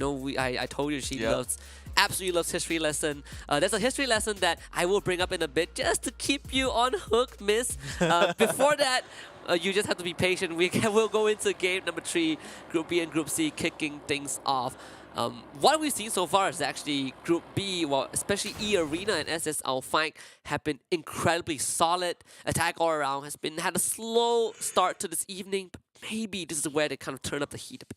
Huh, this is interesting. I thought that Anxiety was just going for a beeline straight towards the blue zone that's landed at the top of Bullseye, but it seems like they stopped a little bit short for bits because they saw EARENA going there, and EARENA now is literally walking the way towards there. In the meantime, it says ALFAINK and expands Cobra. What just happened to Team Flash? Wait, what? Well, they just wiped SES ALFAINK. We just talked about this team being in 4th place coming into this. Expand, on the other hand, taking on Heavy. It's not looking too good so far. Cobra has already gone down too fast as well. XL 3rd to fall. Roy on the outskirt, but the revival point out of reach. In control. Actually, well, he's on the revival point, but if Heavy pushes him right now, it's lights out. Can he capture it in time? He just needs a bit more. Just a couple more seconds, but he doesn't have any utility to hold on to this. Oh, Expand, how the great have fallen. Heavy just wipes them out on home ground. Yo, this is crazy. Not only we saw SES ALFAINK getting eliminated even before we were able to catch them on the stream, but now Expand getting completely slaughtered on ground there by Heavy. I mean, I guess this is like the sign of the times now that the Vietnamese squads are starting to, you know, have a lot more confidence in their abilities here on day number 3, but I didn't expect this at all. So let's see. Let's just see how this proceeds on, ladies and gentlemen. Gates are very much wide open here because, you know, SES ALFAINK can expand. They're they've been competing for that top 6 spot, you know, all Yeah. throughout yesterday. Now we're starting to see that the Vietnamese squad may have another word or two to talk about that. I've just cursed both teams. I talked about both teams extensively, and they both got knocked out. And I think one of the interesting thing about Expand is that they love Clock Tower on Bermuda, but they are also a team that doesn't really have a constant coach, right? They had to play the World Series actually without a coach, in fact, on stage. So this is a team that puts in extra work to figure out and study drop zones, and this is why you don't see them drop Clock Tower for this round against Group C. EVOS Divine, on the other hand, will be facing up against EARENA. Mr. 05 trapping himself with members of EARENA's Protede, 1 against 2, shotgun in hand, double barrel one as well. They're going to try and swing him together. Can Protede at least keep himself alive, find the isolated 1 versus 1 so far, having no luck with that, but he's going to eventually run on a glue wall. Mr. 05 ambush, Protede! Oh, almost a hero for that one, but Beyond will save his teammate and take down Protede. Orgus, where did you come from? The savior, but Apex is gonna be there as well. This is kind of a trade on all ends, and it's gonna be the EVOS Divine who wins that one. And Shut Up also not able to salvage this, but it came pretty close. And unfortunately for EARENA, they will find no cigar in this skirmish. Wow, I mean, what the heck was happening in that one there? I mean, for a moment there, I'm wondering how many glue walls did Potato have, because it just seems like he had infinite amounts of it, just spreading it all over that room and all over the outside as well. I think EARENA definitely was sensing an opportunity to try to maybe gank EVOS Divine in that instance, but just didn't quite work out for them now. Thankfully, Limit is outside of the combat zone there, so he will be able to bring a revive back for his teammates, but that certainly will have set them back in terms of their farming progress for now. Anxiety in the meantime, they're pulled away from the shipyard, now making their way to Riverside. That might actually put them on a path now to encounter Team Flash. And speaking of encounters right now, EVOS Divine, not quite out of the woods though. They're at 5 BGM right on the top there. Vantan is going to be knocked down to his knees. What a shot from Apex. This guy is having a great day so far. And honestly, the clash between EVOS Divine and EARENA reminds... Do you know the meme in the church where like this guy aiming a weapon at someone from behind, and there's a guy behind him?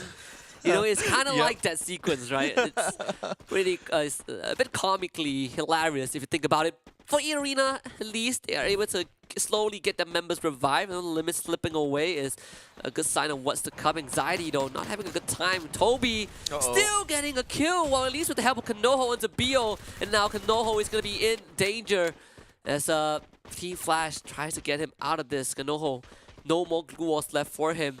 It's going to take a while. Bloody will have to patch himself up. Team Flash trying to at least keep the rest of Anxiety at bay.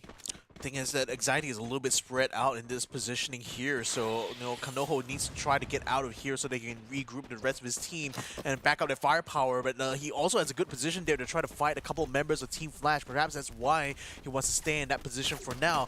The thing is that the rest of his members need some help sooner rather than later. Kanoho now breaks out the blue wall and is going to try to get some assaults. Unfortunately, Trobles are coming his way as well, so he's got to watch out. The blue wall is going to break. Bloody almost had a clear shot on him, but thankfully he's able to duck away just in nick of time. Now Bien is going to try to come in front of him. It does knock down Kanoho now, so Anxiety is down one less man. Yeah, just pump shotgun. Very deadly close range early on. Shomai finally arriving to the scene because the battlefield split up. This is a secondary fight on the other side of the terrain, and so far Shomai is doing good. Getting an initial knockdown. Jaboiwa does go down to Bio, but maybe they can cut their losses by eliminating the second squad of Team Flash, but from uphill! Bio saves his friends, and then Toby goes down. Shomai is done. Team Flash keeps everyone alive. This was the fight that Anxiety decided to pick, and they lost out completely. Ay, that's just so sad for them right now. For EARENA, though, they're going to be very happy with this series developments, because now there's going to be a clear line of sight for them to get straight to the safe zone. DEWA, in the meantime, getting themselves in a bit of a pickle here together with Heavy, who seems to be gatekeeping them from being able to get to that revive point, which they may need sooner rather than later, though. They do manage to get Virus back into the fight right now, but Heavy is still keeping them completely gate-kept from this next zone. Heavy is pushing them. He's pushing them. Oh yeah, they're literally pushing them out. They're pushing them out and away and just trying to force them out into the open there. This could be bad for DEWA actually if they decide to take the bait. Heavy, for some reason, for somehow have evicted DEWA United from their own compound just with that push. Does DEWA still want to take this fight? Doesn't seem like a good idea on hindsight because their forces are still a bit split up. You have Buffalo on that high ground as well. So this is not an easy fight to take. On the other side, oh, Mina actually blew himself up, but we're going to put that aside because attack all around is going to face off against EVOS Divine with Sam 13 eliminated by Deadpool with that grenade. Abax turns the corner, gets the first knockdown, but instantly traded back. And that is a good fight from attack all around. EVOS, unfortunately, will be down to just Beyond. He has been the hero for his team, but he's not a hero for himself. EVOS Divine out in 9th place. Yeah, so back to Heavy and DEWA right now. I think like Heavy is just completely trying to push them out. DEWA tries to flank them around, but then now forces out the glue walls here. DEWA unfortunately taking a bit of damage here, and the Heavy still has Buffalo and Mill now continuing to try to bring the hurt onto them. Reigns is going to try his very best. Round one, and Millwall gets taken down. Buffalo, last man standing here for Heavy. He's going to try to use some troubles here to break down the glue walls. Reigns is still trying to run around the maze here. Then he's set up. Buffalo Double tries to magnum. oh, but the shotgun for Renz is so much more stronger there, and he wins out that battle. Chargebuster, baby, one of the best weapons in close range, and unfortunately Buffalo had double revolvers of all things, just cannot face off against a Chargebuster, but maybe this could be the end of the round for DEWA United. They have to cut their losses. FARANG have just shown up. Probably will get 1 point for their efforts as DEWA United scramble to get to safety. They need time to recompose. They need time to recover. And they will at least hang Ren out to dry to buy time for DEWA's team. FARANG, they will just settle for what's in front of them. Yeah, Jembo trying to fight 1v1, does take down Renz. Can he still hold his ground though for the others that will be coming around? It looks like his teammates will back him up though, as the rest of DEWA have already peeled away from the fight. We hear motorcycles in the background there. I wonder if there's going to be someone making a move into the zone there, because it looks like King of Gamers wanting to try the third party. This situation here, shut up from EARENA, linking up with the rest of his teammates. They're already in the safe zone, but look who's also there. Flash is already in the middle of this next circle right now, and they're going to try to gatekeep anyone who tries to get close to them. Yeah, Kevin just gunned down Jembao. It's King of Gamers. They did see FARANG come down to this compound, so they have a good idea of where the FARANG members might be. As Kevin pushes forward and confirms the kill for himself.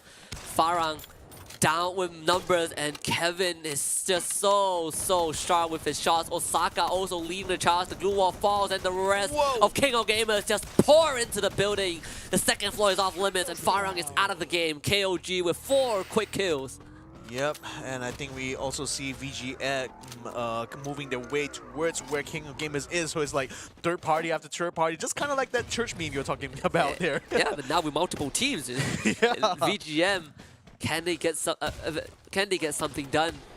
There's Oscar, Nosaka, all of them kind of spotted out. Osaka, the first one to go down, Pointe with a good nade, and they're calling for help as well. JRX will be the one to bring him up, and JRX actually is one of the players that is a long-time veteran in the Free Fire scene for Vietnam. He has been on the world stage before as well, and this is kind of the test for him. But Oscar unfortunately gets finished off. JLX the next to go, as Ban is just doing God's work for his team, solo killing everyone. Vantan also chips in because he wants to join the party, and I think this should be lights out for KOG.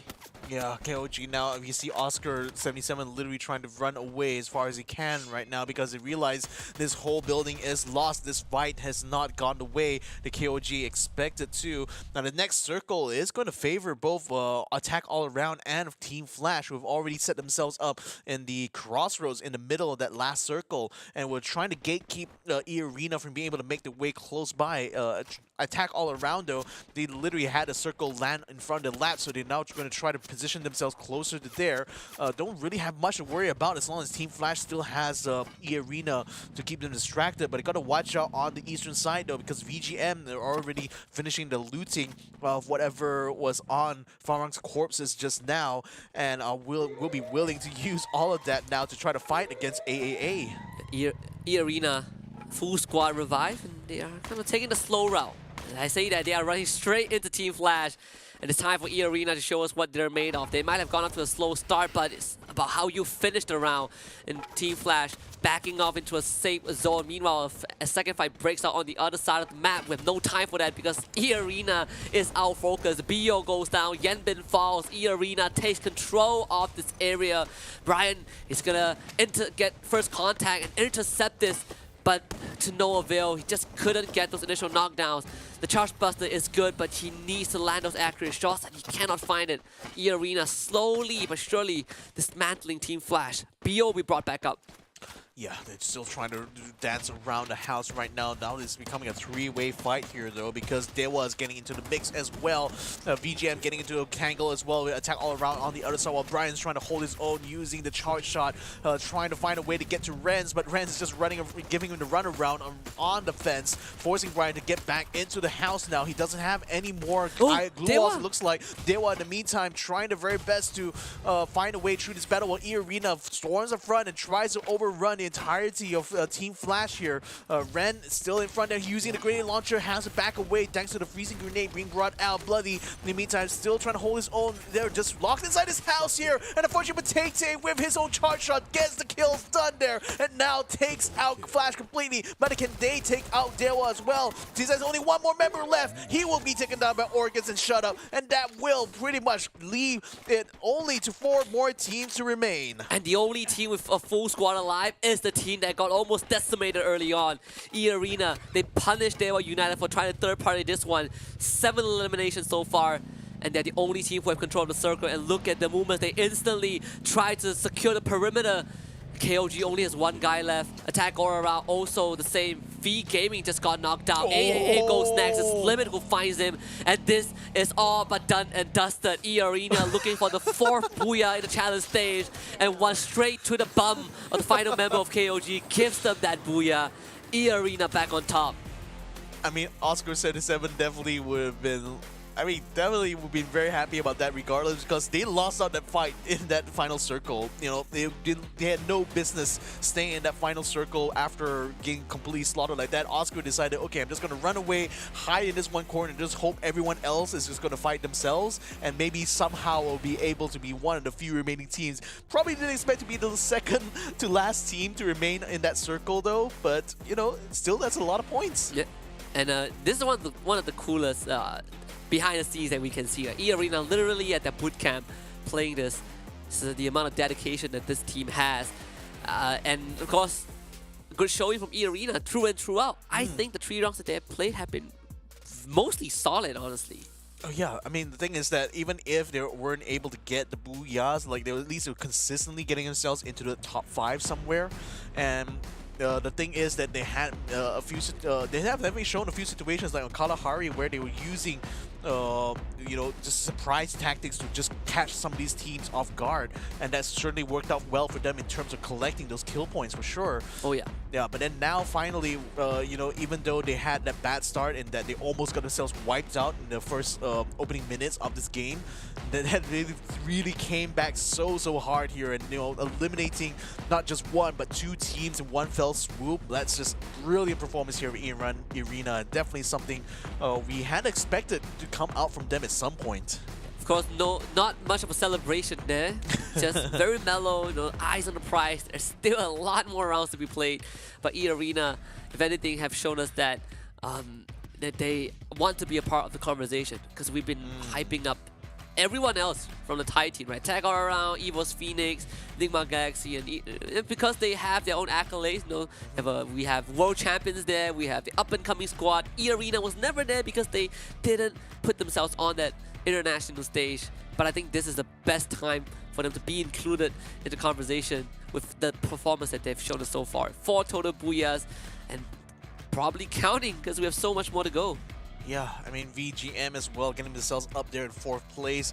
Heavy, I think Heavy actually had a really good chance there, the way they were kind of pushing out DEWA, and that fight just now was like kind of unexpected, and just goes to show that they were ready actually to try to bravely face some of these teams. I'm a bit unfortunate they weren't able to pick up that many kills here, but certainly a good sign that they are starting to find their footing here in this rounds. EARENA, of course, having taken a booyah, did so very economically though. Only 4 headshots they managed to pick up during this all these fights, but still 5,296 damage is still a respectable number. If you ever wonder if the tortoise or the hare will win the race, I think the hare is starting to show that being fast and furious is a very great way to win a game of Free Fire. But you're right, Victor. EARENA, with all these aggressive moves, have really shown us that even in games that they do not get the booyah, their proactive maneuvers will give them enough eliminations to kind of make up for those points. And that is why it's very safe to say that EARENA will be temporarily in first place after this, overtaking EVOS Phoenix. But that also has to be taken into account that EVOS Phoenix are taking a break. Yeah, Probably watching this right now. Definitely will be watching this. I would be surprised if any of the other teams are just not keeping an eye on the competition here, because you got to remember they're going to be fighting against these teams later on during grand finals. So whatever information you can get from these challenge seasons is just going to be so crucial to the kind of prep work they will be making towards that grand finals. So nevertheless, though, to speak of some of these other teams here, I mean, the thing is that since ALFAINK can expand, I just really wonder what happened to them right off the bat, because so surprised to see them just get knocked out. Maybe it might be jitters, maybe it might be something unexpected, who knows. Maybe we'll see them bounce back again, because we're going to be taking a short break, ladies and gentlemen, but when we come back, the same set of squads will be taking the battle all the way to Kalahari. So stick around, guys, don't miss that out. The Snapdragon Pro Series is brought to you by Snapdragon Elite Gaming, Monster Energy, and Kachi Shop.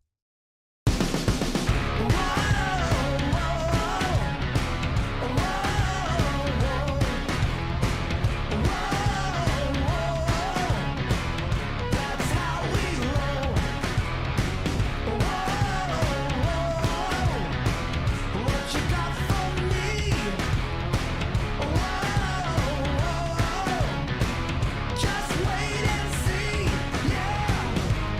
Get it on the open.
Well, the hair so far has been pretty consistent. EARENA getting their 4th booyah of the group stage and can confidently put themselves on top of the leaderboard for now. This is the Snapdragon Pro Series for Free Fire Challenge group stage for the APAC region. My name is Husky and alongside me is Victor. We have crossed the halfway point and we have 3 more rounds to go. The upcoming one will be the last round for our last Group B. It will be on Kalahari. Yeah, indeed. Now we've already gone from the forest grounds of Bermuda down to the desert plains here. Let's go ahead and recap a little bit about the scores as it were. EARENA, of course, taking the top spot away from EVOS Phoenix, but it's only because EVOS hadn't been playing the last couple of rounds. So we'll see whether or not EVOS will be able to bounce back on the final 2 matches for today. But for now, EARENA can rest assured that they have a solid lead right now. 96 placement points, 93 kills. Just on the verge of getting that 100 placement points there, aren't they? Yeah, I mean, EARENA could hit 200 if they just get another good round, which is definitely not possible, not impossible, right? Just need 11 points and they hit 200. So far, the top 4 still held by Thailand. You have EVOS Phoenix, NIGMA Galaxy, and Attack all around. MDH showing up big time, squeezing into 5th place. You know, Sam96 expand in 7th due to a very underwhelming round on Bermuda. Same for SDS ALFAINK. First round of the day, did not get anything going, so they'll be sitting in 8th place. But V Gaming Esports still remains pretty solid in 9th place. So I would say it's more of a tussle on for the teams on the first half of the leaderboard overall. Yeah, and the thing is that, you know, for those who especially are on that second page there, I think at this point you're not really aiming to try to get in the top 6, but rather trying to aim to get as high up as possible to gain the maximum amount of prize money that you're going to be able to earn from this stage of the challenge season. Yeah. And then hopefully be able to recollect themselves, you know, for the next phase of this challenge season where, you know, we're going to be picking another top 6, you know, after having removed the the current top 6 from this current phase of the program. So now I think for V Gaming Esports and Heavy, you know, they are still kind of a little bit out of that sort of 100-point zone. So I think that for them, it's more of the interest to make sure that the other teams like EVOS Divine, Team Flash, First Rage's Eclipse don't potentially overtake them for that position because they will potentially lose prize money because of that. Yeah, it's going to be very important because top 12 is all you have to achieve to go to Jakarta for the challenge finals. It's definitely easier said than done, but the opportunity is there. I think the openings are pretty much present for teams on the second page of the leaderboard. We're going into round number 4 in Kalahari. This is where I want to see the team that I've been mentioning a couple of times, FARANG, to step up because they have been one of the most feared team locally, the MSP region, when it comes to Kalahari. Absolutely love Refinery. That is kind of their stronghold. But I want to see if they can hold off all the other Titans that will be gunning for that same spot. And that's the thing, I think, like, you know, the trouble with having, you know, a local kind of presence is that who knows how you perform when it comes to the regionals, right? And I think they're definitely having that little bit of a shock coming into this competition, seeing that how much stronger some of the other regions, particularly Thailand, have been, especially in that first day. But nevertheless, if you guys think you have your own predictions of what's going to happen in these matches, make sure you send the predictions live on our Twitch chat right about now because the polls have already been opened. You can go ahead and vote for your favorite teams or just maybe the team that you think stands the best chance of winning out the entirety of this competition. Now, speaking of competition, it's off to Kalahari. And the first thing we notice is that FARANG completely go away from Refinery. No Refinery for them. Opting for a different drop zone, but it's going to be dangerous though because like, Attack all around also have the same idea. We might see a very early clash. Same for Expand, who are in very close proximity with King of Gamers. Yeah, indeed they are. And we're also seeing EARENA getting hot and heavy with Team Heavy down by the southeastern side. Expanse right now trying to fight against King of Gamers. We see Xroy using the grapple gun to get all the way to the top of the tower. That's a very good vantage point, especially since he got the XM8, which is a scoped rifle. So that should allow him to get some good shots. But I think KOG also senses another player. Oh, says ALFAINK's raids got caught out here. Is he going to be able to hold his own though? Osaka takes a lot of damage. He gets knocked down instead, thanks to the Mac 10. Definitely did not expect that. And this might be a good distraction for Expand because, you know, from point of view of KOG, they might think that Roy is from SES. So good news for Expand for now. Plenty of gunfights happening across the map. Attack all around also. They are just absolutely eating up Farang. Shut up, brought back up. Heavy in a very bad spot. They were the team that delivered the first blood in the previous round, and now they are the victims of that as well. Getting a taste of what it's like to be the first team to get knocked out. Attack all around. Battered and bruised. 2 eliminations in the bag against Farang. Very even fight so far. Yeah, and the thing is that Farang is already set themselves up by that revive point so they can bring back any team members they've lost so far in this fight, whereas AAA may not have that luxury right now because DEWA and Jump are too busy trying to spot where the other members of Farang currently hold up at. DEWA is around the outside though, so he is putting himself a little bit at risk though, but he is literally trying to draw out their fire. Speaking of fire though, Expanse still having a fight right now. This time it says ALFAINK. Oh. They haven't quite found the KOG, I think, in this point again. Oh, that's a quick grenade by G'day to knock down the Axel and take him out for now. Expands down to 3 men, but says ALFAINK are they going to be capitalizing on this too much though, because they are controlling on the one hand one of the compounds while having a roamer around the outside. But Bara is also getting a knockdown to X-Roy as well, so Expands losing a little bit too much men. It might be high time for them to turn tail and run the heck out of Dodge. Yeah, Expand wanted to contest because there's a revival point for them, but unfortunately they've been forced out. Ray, oh, he has just found Too Fast, and unfortunately for Too Fast, he will have to stake his life for this, deal some damage. Not able to do too much though. Oh. Expand caught out. Actually a long range as well for Cobra. Shot. And Expand out. Once more, the last 2 rounds have been absolutely unkind.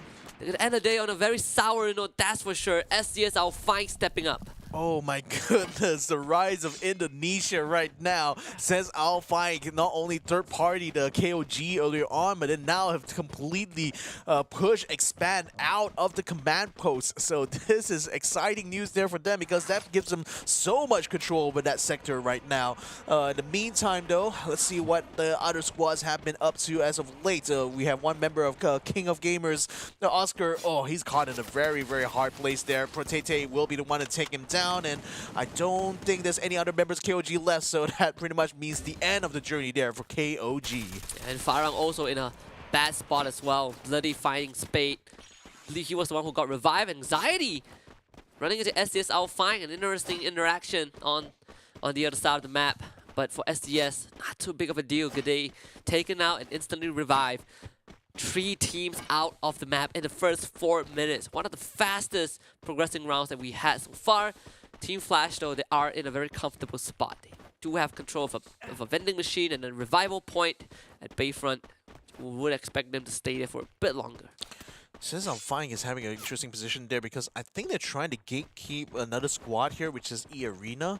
So they're just basically positioning themselves closer to the center of this next circle here, while EARENA now is trying to move in onto ALFAINK's position there. Jojo might find himself surrounded pretty much, and unfortunately he's got himself taken down. Oh, that glue wall didn't quite work out for Bara as well. Now he's going to get caught out by Orcus. EARENA just completely flipping the table onto ALFAINK there, taking out 2 members in one fell swoop. So whatever victory they had earlier on, it looks like they're back to square one. Jojo just telling Bara, let me die, buddy. Every time he gets brought back up, he gets knocked down again. This guy did not catch a break. Sometimes death is certainly a better option in Free Fire. Unfortunate for SCS.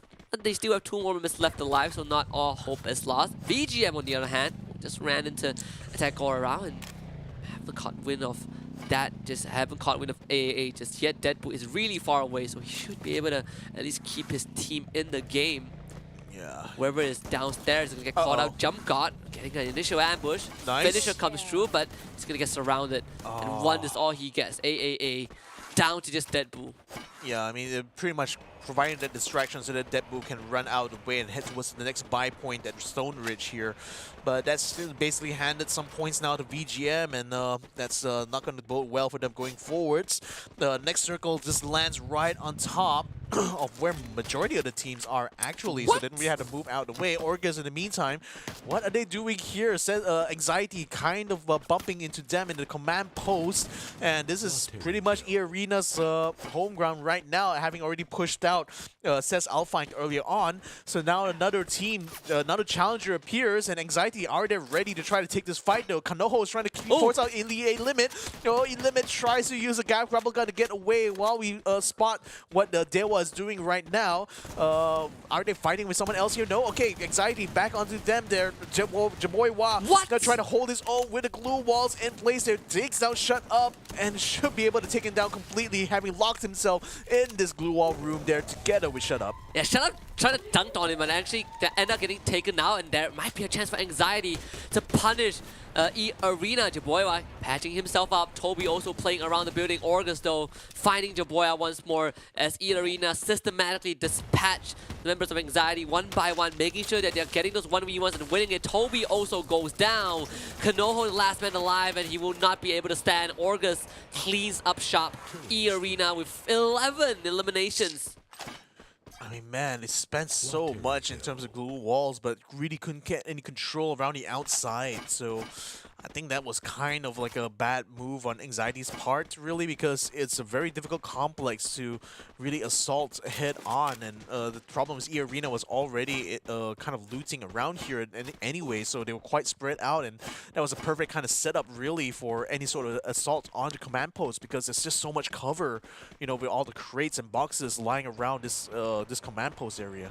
There's EARENA still staying strong, and the best part is that taking out Anxiety gives them access to the revival point, so Shut Up will be brought right back. The rest of the team keeping him covered as he tries to re-equip himself with all the necessary weaponry. VGM getting bombed up. Potato with a good nade takes out Boite, and every time EARENA sees a knockdown, they instantly spring into action. The green light is given, and VGM, can they stand up to this? The 2 versus 1. Orgus locks himself in Avante, even able to get out of that fortress that he built himself. And I think this could be the end of the round for VGM. The rest of EARENA having those individual members surrounded. VGM out of the round. EA with 14 kills. I'm not locked in here, you are locked in here with me. That's pretty much what EARENA is saying to all these guys who just keep coming one after another to try to challenge them in command posts and just fall like dominoes. So the next circle is going to be coming up soon, and I think EARENA is in the prime spot to try to take control here if the next circle does land a command post, which it kind of does. It kind of actually cuts right in the middle of it though, but EARENA doesn't have to maneuver too much. It lands on top of Team Flash as well, which is at the northern side of this next circle. You got Says ALFAINK now trying to regroup, but they're getting ganked upon by EVOS Divine right now on the southern side. So who knows how that fight is going to shape up between the two of them. That's forcing Says ALFAINK now to move upwards, and that might just land them back into the arms of EARENA. Yeah, this would be a dangerous situation for any team, aside from EARENA at least. You know, attack all around, having Hoysang on the ground. DEWA trying to at least fish out the rest of AAA, but as the siren blasts, phase 4 will begin just a bit. Those blue zones slowly will close in. Attack all around. Feeling that they need to cut through DEWA United's line of sight to get into the safe zone. It's not going to be an easy task though. They need a lot of those blue walls to make it happen, but they won't have much time to plan that route. Yeah, that's the thing. There's very little time to plan here. They have to jump to action sooner rather than later, or else the other team will take initiative instead. And we see Renz already doing that initiative, just trying to move and inching closer to where DEWA is, just lining up the border of this next circle. But at the moment, the shipwreck is actually providing quite a bit of cover that they definitely don't want to lose too early on. Unfortunately, now the circle is closing in around them. That's putting a bit of pressure on FARANG, who is being gatekept by EARENA right now. This is a perfect position for Potato to get a shot from a long distance. He gets a knockdown on Jumbo. Can he get a knockdown on another one as well before the circle inevitably consumes all of them? But that certainly has stopped FARANG in their tracks right now. Potato is still going to try to hold on a little bit longer, seeing we can try to get a second knockdown. Jumbo has been brought back into the fray. Now Potato decides it's enough now, uses the grapple gun, rapidly makes his way into the next safe zone, while in the meantime, AAA fights against DEWA.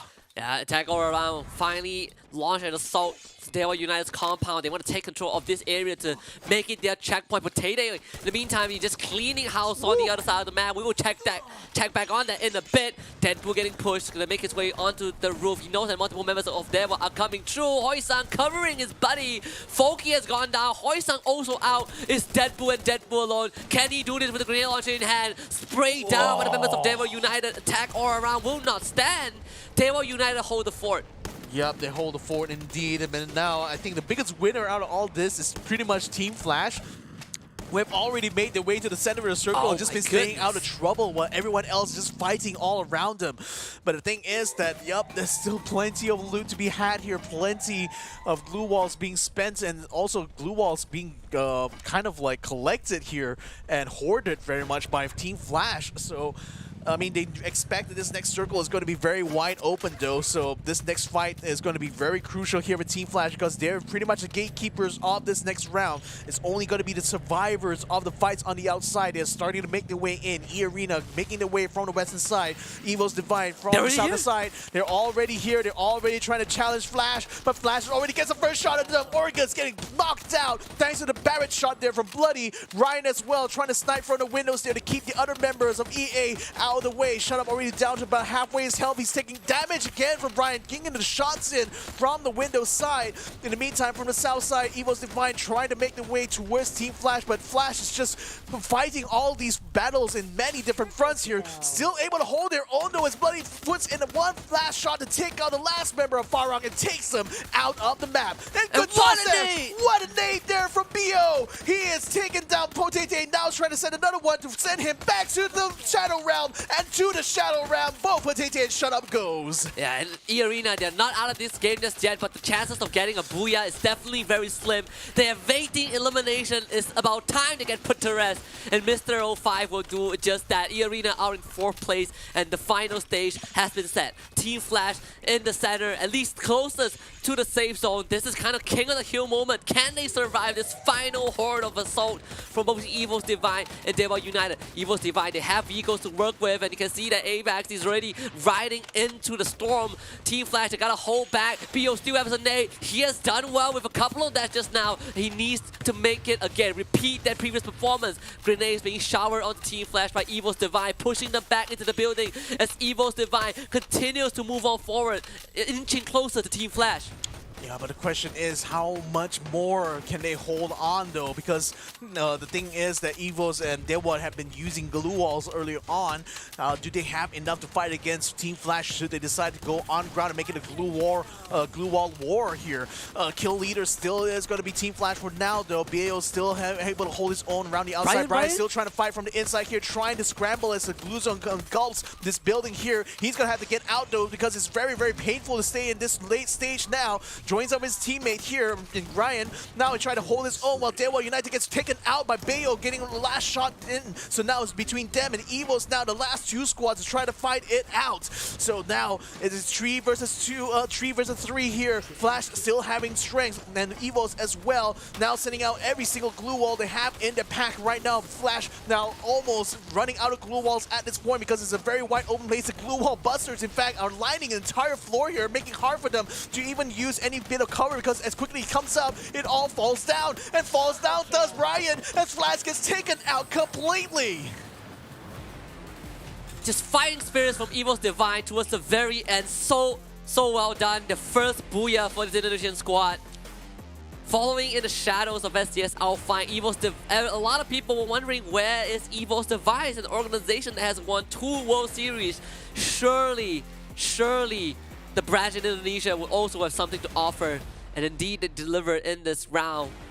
One of the best performances that they've had so far, and it really came down to just how they played that final sequence. Started everything by intercepting, cutting off attack aura, cutting off EARENA, helping Team Flash by taking out one of the most aggressive teams on the map, and systematically just moving forward. At the end of the final few skirmishes, the glue wall melters coming in clutch, destroying every layer of defense that Team Flash have set up.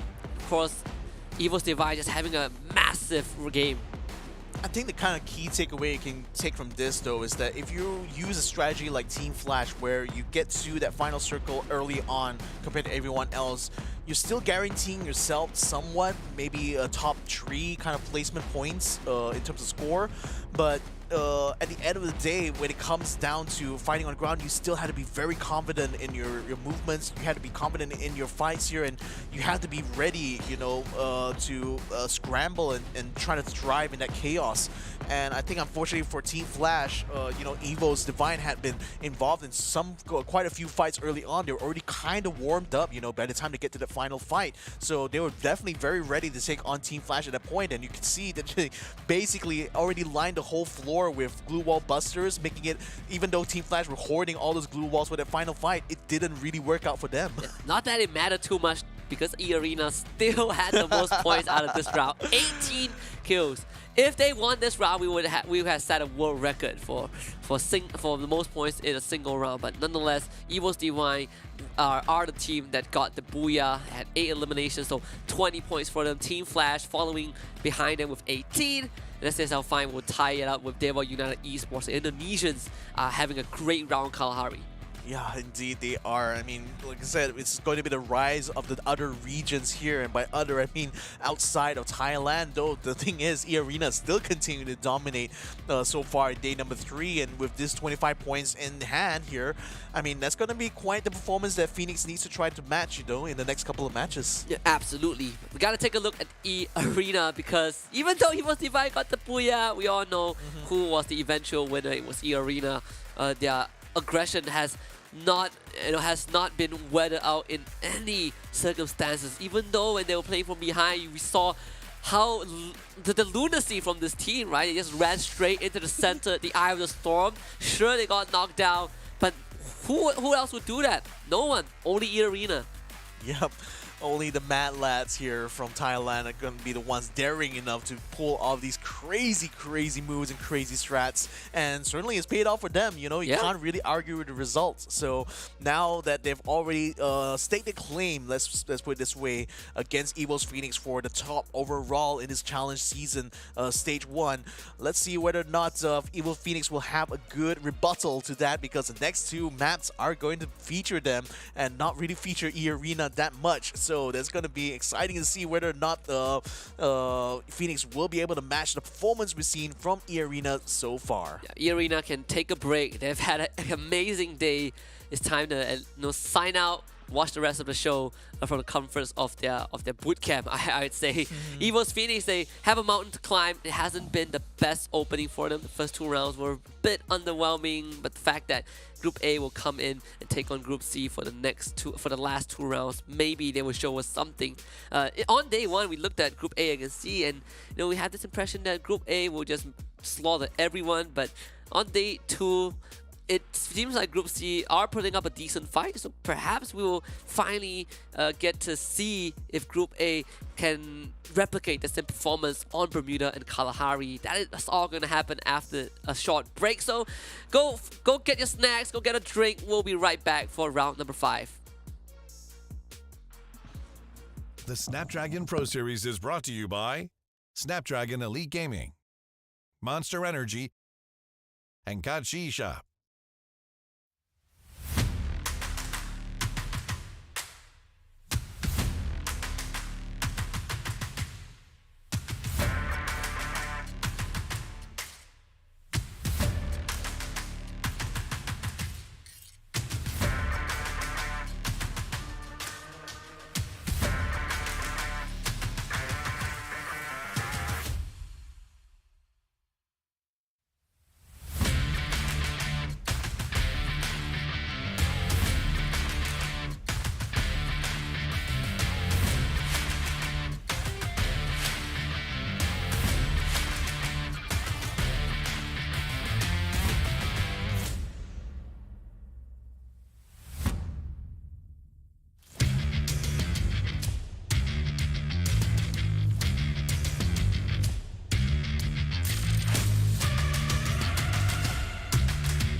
Welcome back, ladies and gentlemen, to the Snapdragon Pro Series, where we're bringing you guys the final 2 rounds. The penultimate round is going to be played right now. My name is Victor Cax. Joining me is Husky.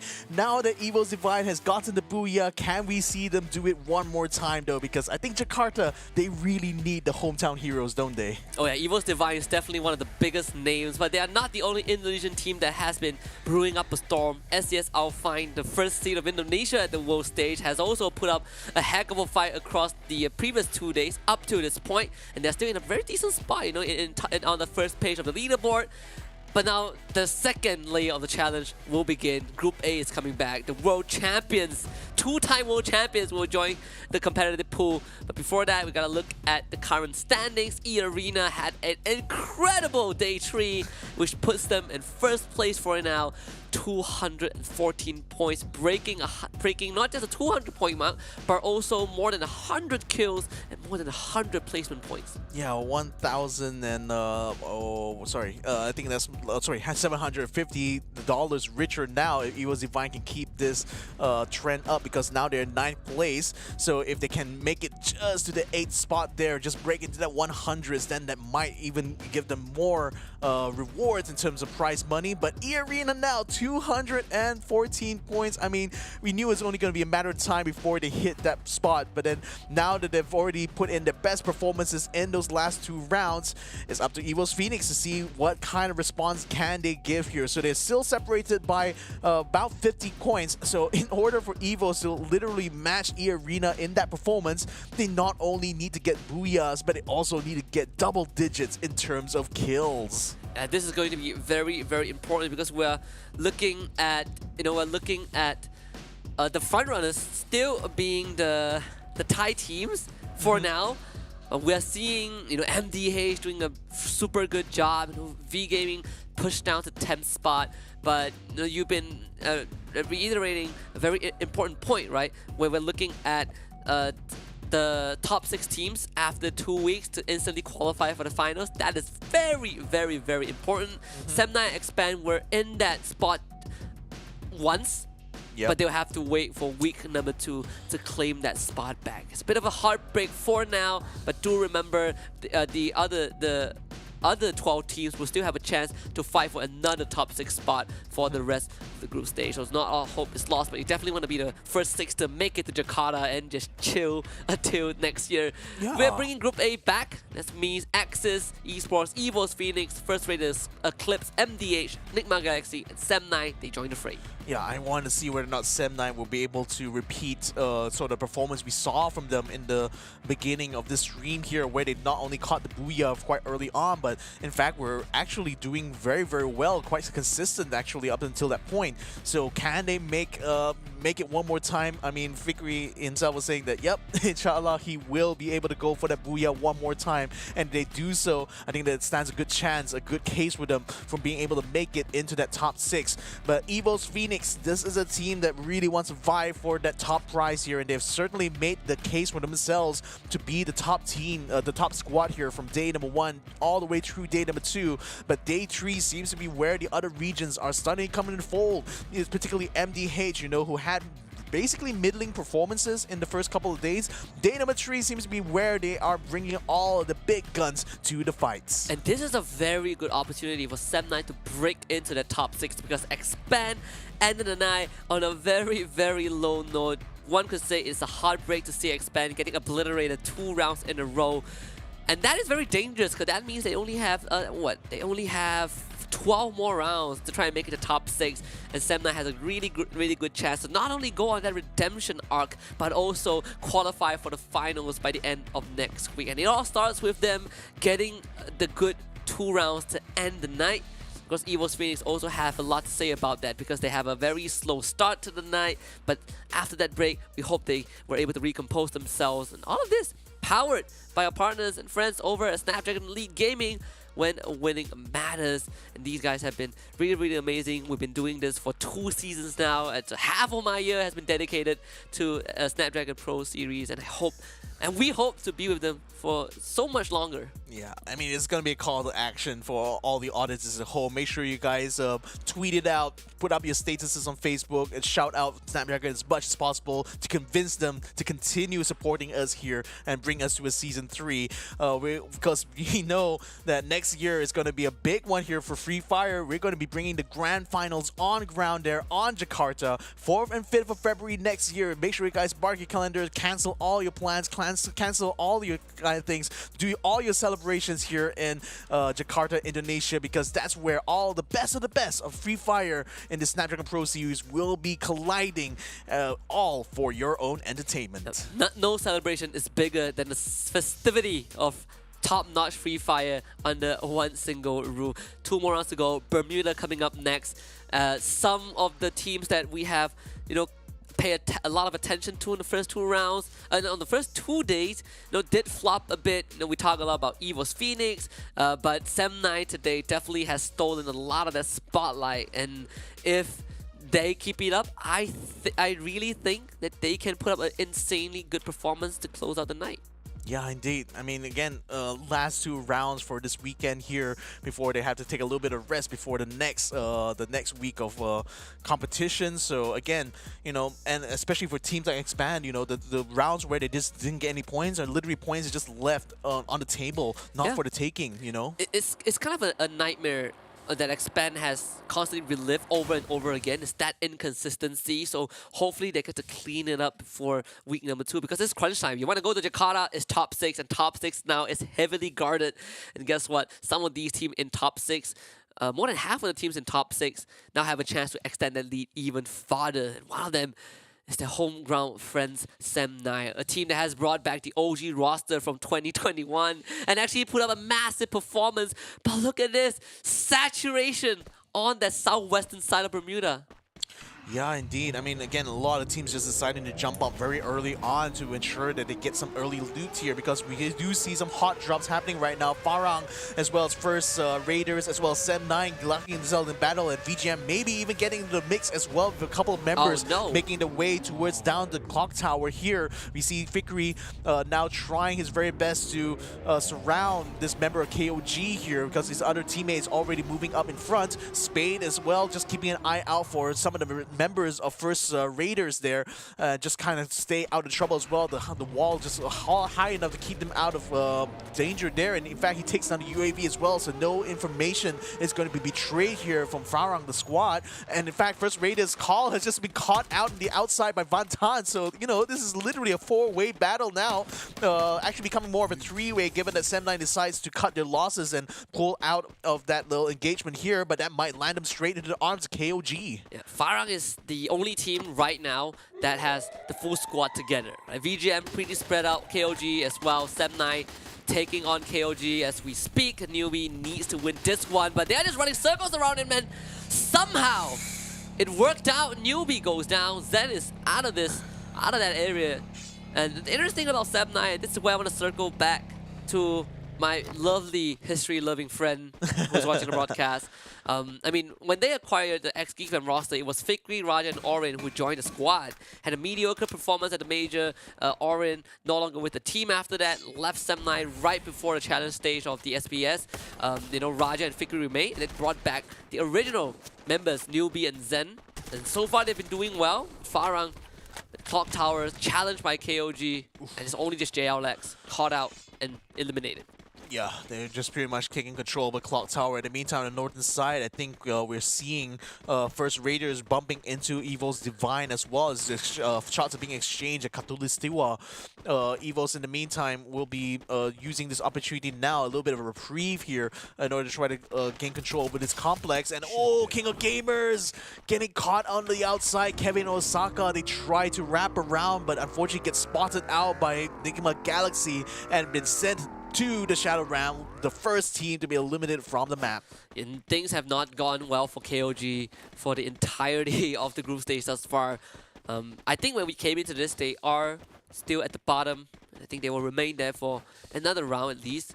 MDH is the team that is kind of the up and rising one. Slow day 1, day 2, ramped up the pace, and right now they are doing fairly fine, temporarily in top 6. in a very solid spot as well. If they keep this up, Jakarta is going to be a reality for them.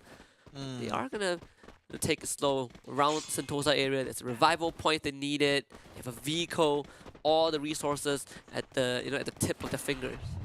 And the thing is that if they decide to exfil through the northern bridge of Sentosa, there's actually very little resistance because only Zen OP is there. But Cape Town does have a buy point, and I think Sem9 is trying to bank on that in order to try to bring themselves back into the fight.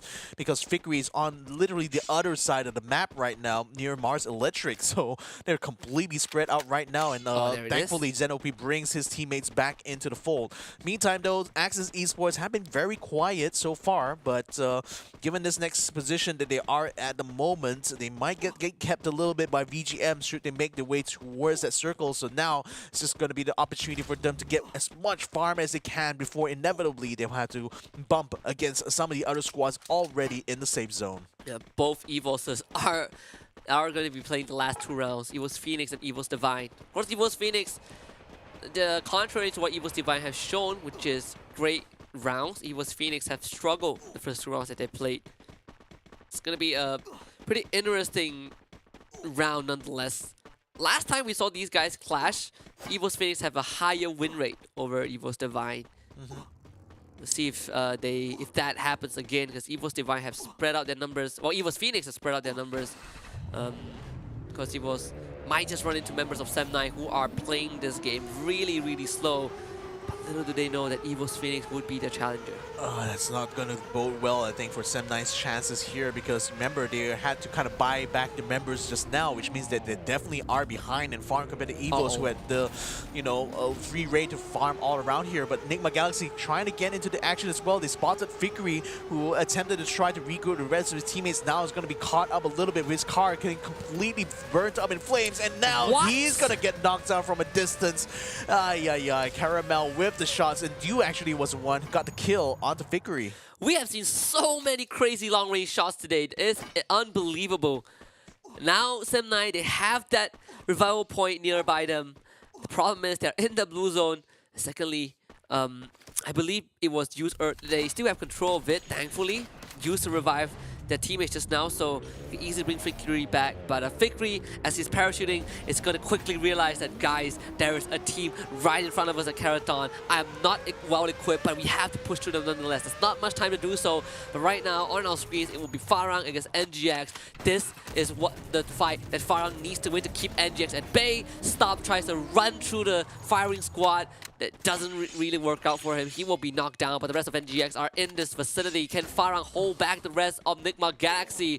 Too bad it's the first one to go down. Genbao gets ambushed as well. NGX springs the trap. DEWA playing from long range. This sniper is legendary for his team. Spade also falls. Jespu could not do anything, but NGX, they are quickly on his tail. Jespu spotted out by a parachuting member of NIGMA Galaxy. He does not have much time left.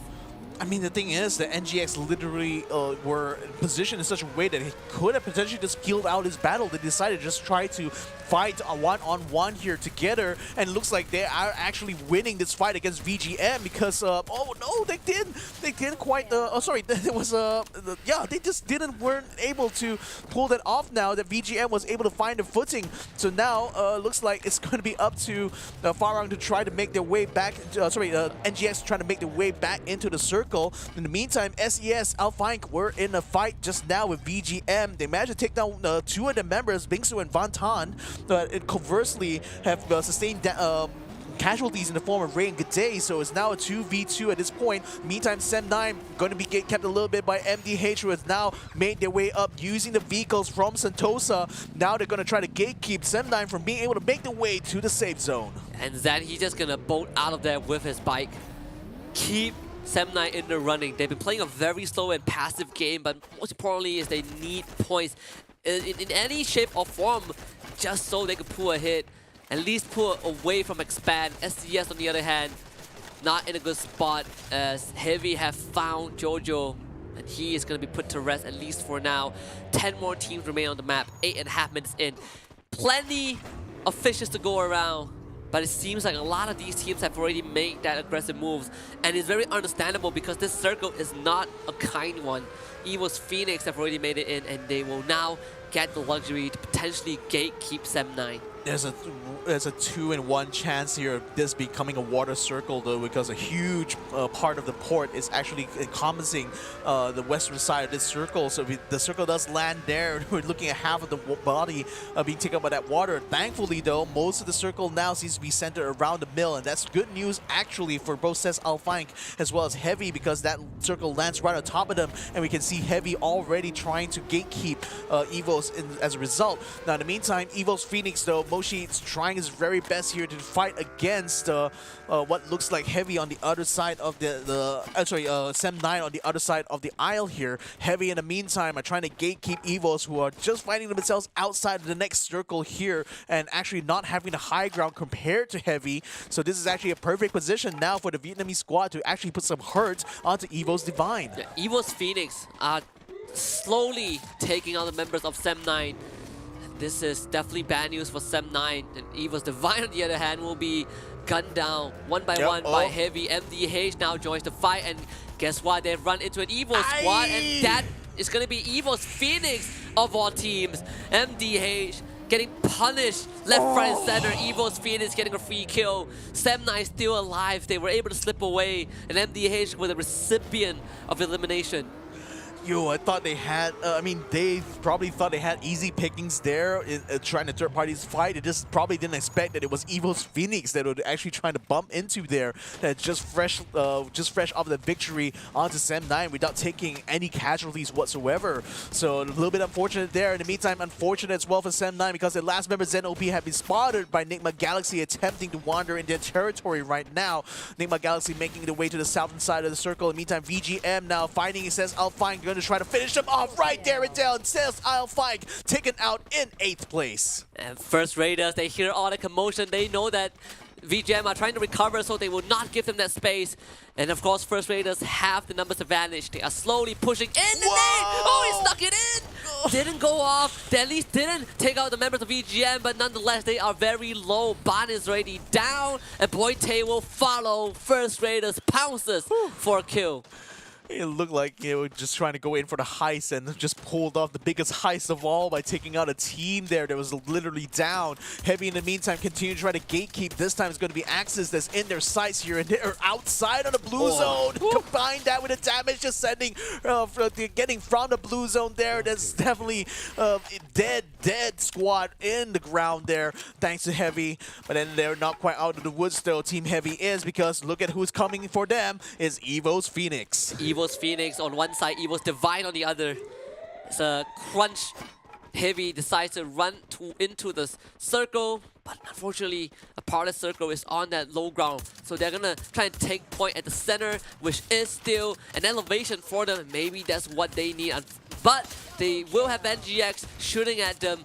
This is going to be crunch time for Heavy. Can they hold on to this area? It's not easy with so much pincer. And Moshi has found the first victim. Is Budai. He is down. EVOS Phoenix going in for the push. Me now needs to hold on, but there are multiple angles to cover. The time turner and a couple of glue walls will be thrown out. But he is running out of glue walls himself. One more left. That one gets laid down. But as that was happening, his team is getting absolutely clobbered by EVOS Phoenix. And Me now doesn't have much more health to work with. 26 is the number, and it becomes 0 in an instant. EVOS Phoenix with 10 kills, and they're still kicking.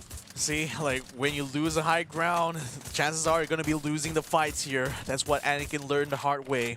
NGX now trying to bring the hurt onto EVOS. They've taken out EVOS Divine completely on the southern side. Now they're going to focus their attention on this other squad here. That's going to be First Raiders, who are trying to make the way towards where they are at the point. But the problem is that they're literally downhill, literally at the edge of the blue zone. The throwables have a perfect spot there in order to get caught up. And you can see them literally just pouring all of the bullets, all of the lead straight towards their general direction, and it's hurting them very, very much. I think there's only one more member left, that's Souza, who's caught out behind a tree. Now he's not long for this world with the up shot, and that's the end of Team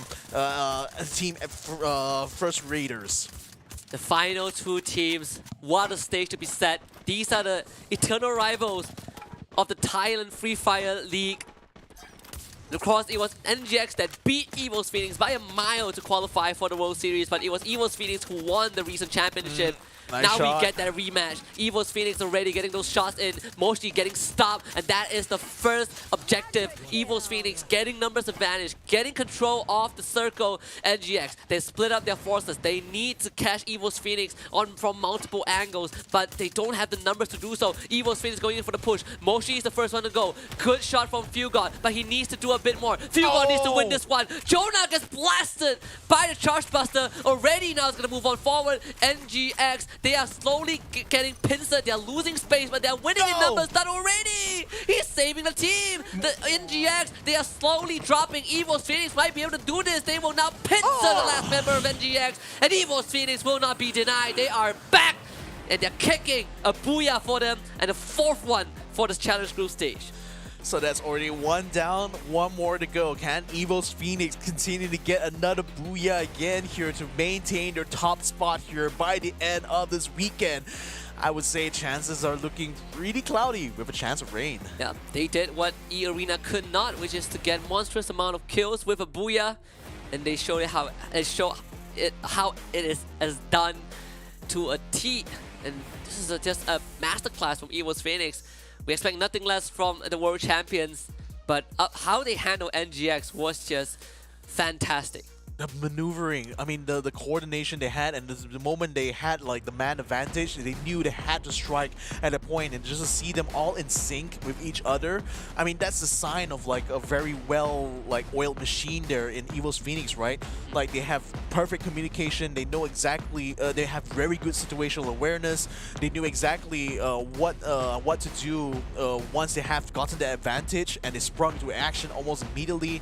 And I think most of all, like, you know, they just kept it cool through a lot of these fights. I mean, you had multiple teams trying to just topple them, third-party them after they just won fights, and still, again and again, they just push back all of those challengers and send them down 6 feet under. Yeah, this is a team that was forged in flames itself, and that has paid off. They are very well used to being on the back foot, and they have came back multiple times. In fact, playing from behind was how they won the World Series. So this team is no stranger to not having a lead, but they know very well how to recover from a deficit. 29 points.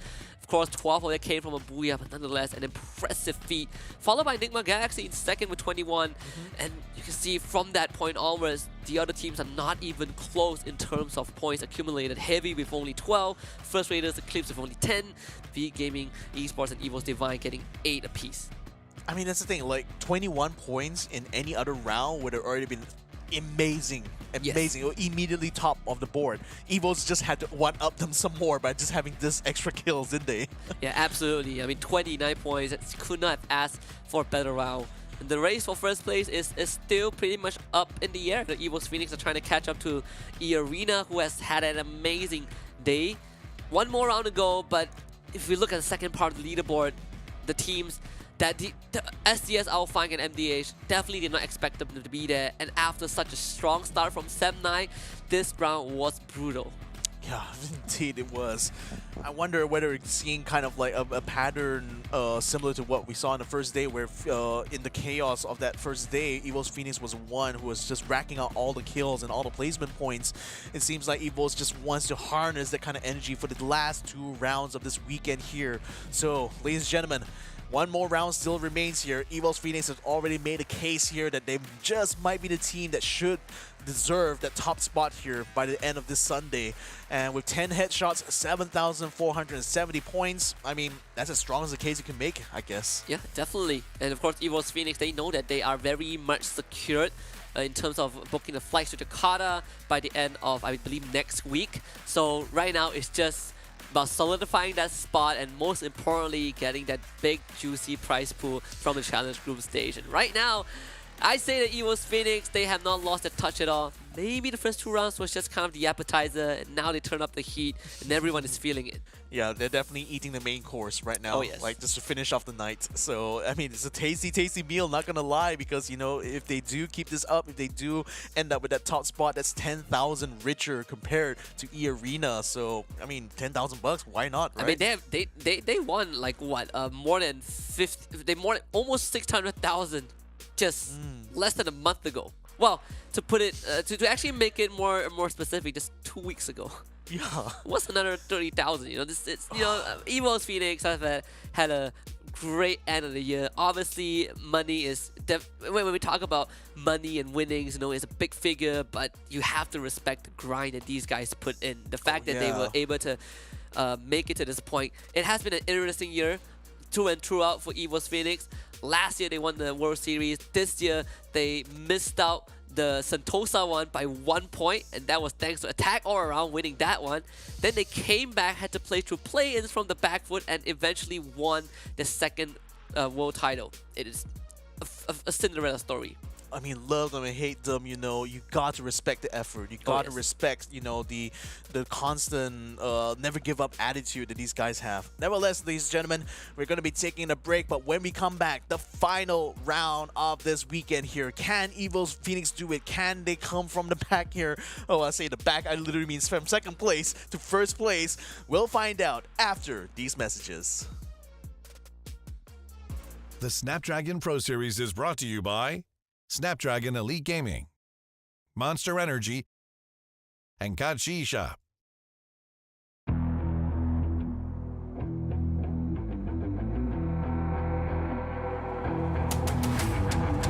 I gotta get it, I'm on the mission, snap any minute, casually winning. Stop tripping on me, stop dissing on me. Yeah, I got a dream, can't take it from me. My fire's burning, I'm always learning. Tell me where to go, man, I'm on a journey. Yeah, I can't explain it, I get excited. Keep it 300, King Leonidas. Strap in, cause it's gonna be a long ride. Working on me every single day and night. There comes a time when your worlds will collide. If it's holding you back, push it right to the side. Ain't got no time for no fear. I work too hard to get here. Ain't got no time for no fear. I work too hard to get here. I don't got the time, put me in, coach. I've been going hard, time to let it show. Everything raw, give it to me now. Let me have the spot, man, it's going down. Gotta get it here, I don't wanna wait. Take what I want, then I go train. Gotta get a win, I won't lose the game. This is my year, I ain't gonna break. Strap in, cause it's gonna be a long ride. Working on me every single day and night. There comes a time when your worlds will collide. If it's holding you back, push it right to the side. On another level, I will never settle. Mind over matter, get the gold medal. On another level, I will never settle. Mind over matter, get the gold medal. Ain't got no time for no fear. I work too hard to get here. Ain't got no time for no fear. I work too hard to get here. On another level, I will never settle. Mind over matter, get the gold medal. On another level, I will never settle. Mind over matter, get the gold medal. On another level, I will never settle. Mind over matter, get the gold medal. On another level, I will never settle. Mind over matter, get the gold medal.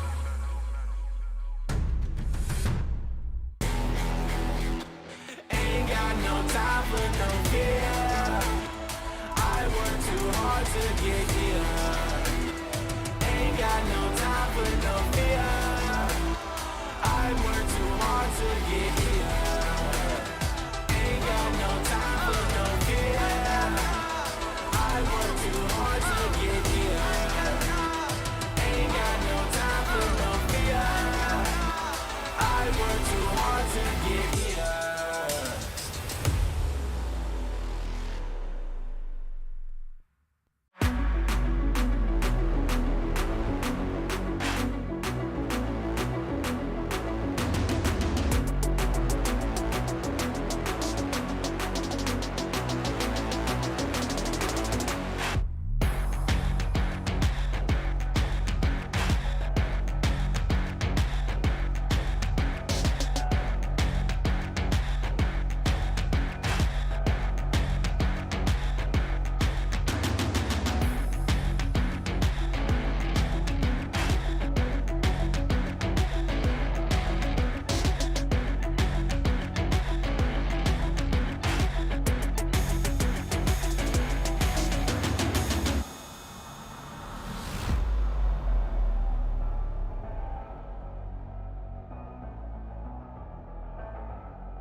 one more round to go in the Snapdragon Pro Series Free Fire Challenge Group Stage, day number 2. It's going to be between Group A and Group C. My name is Husky, alongside Victor.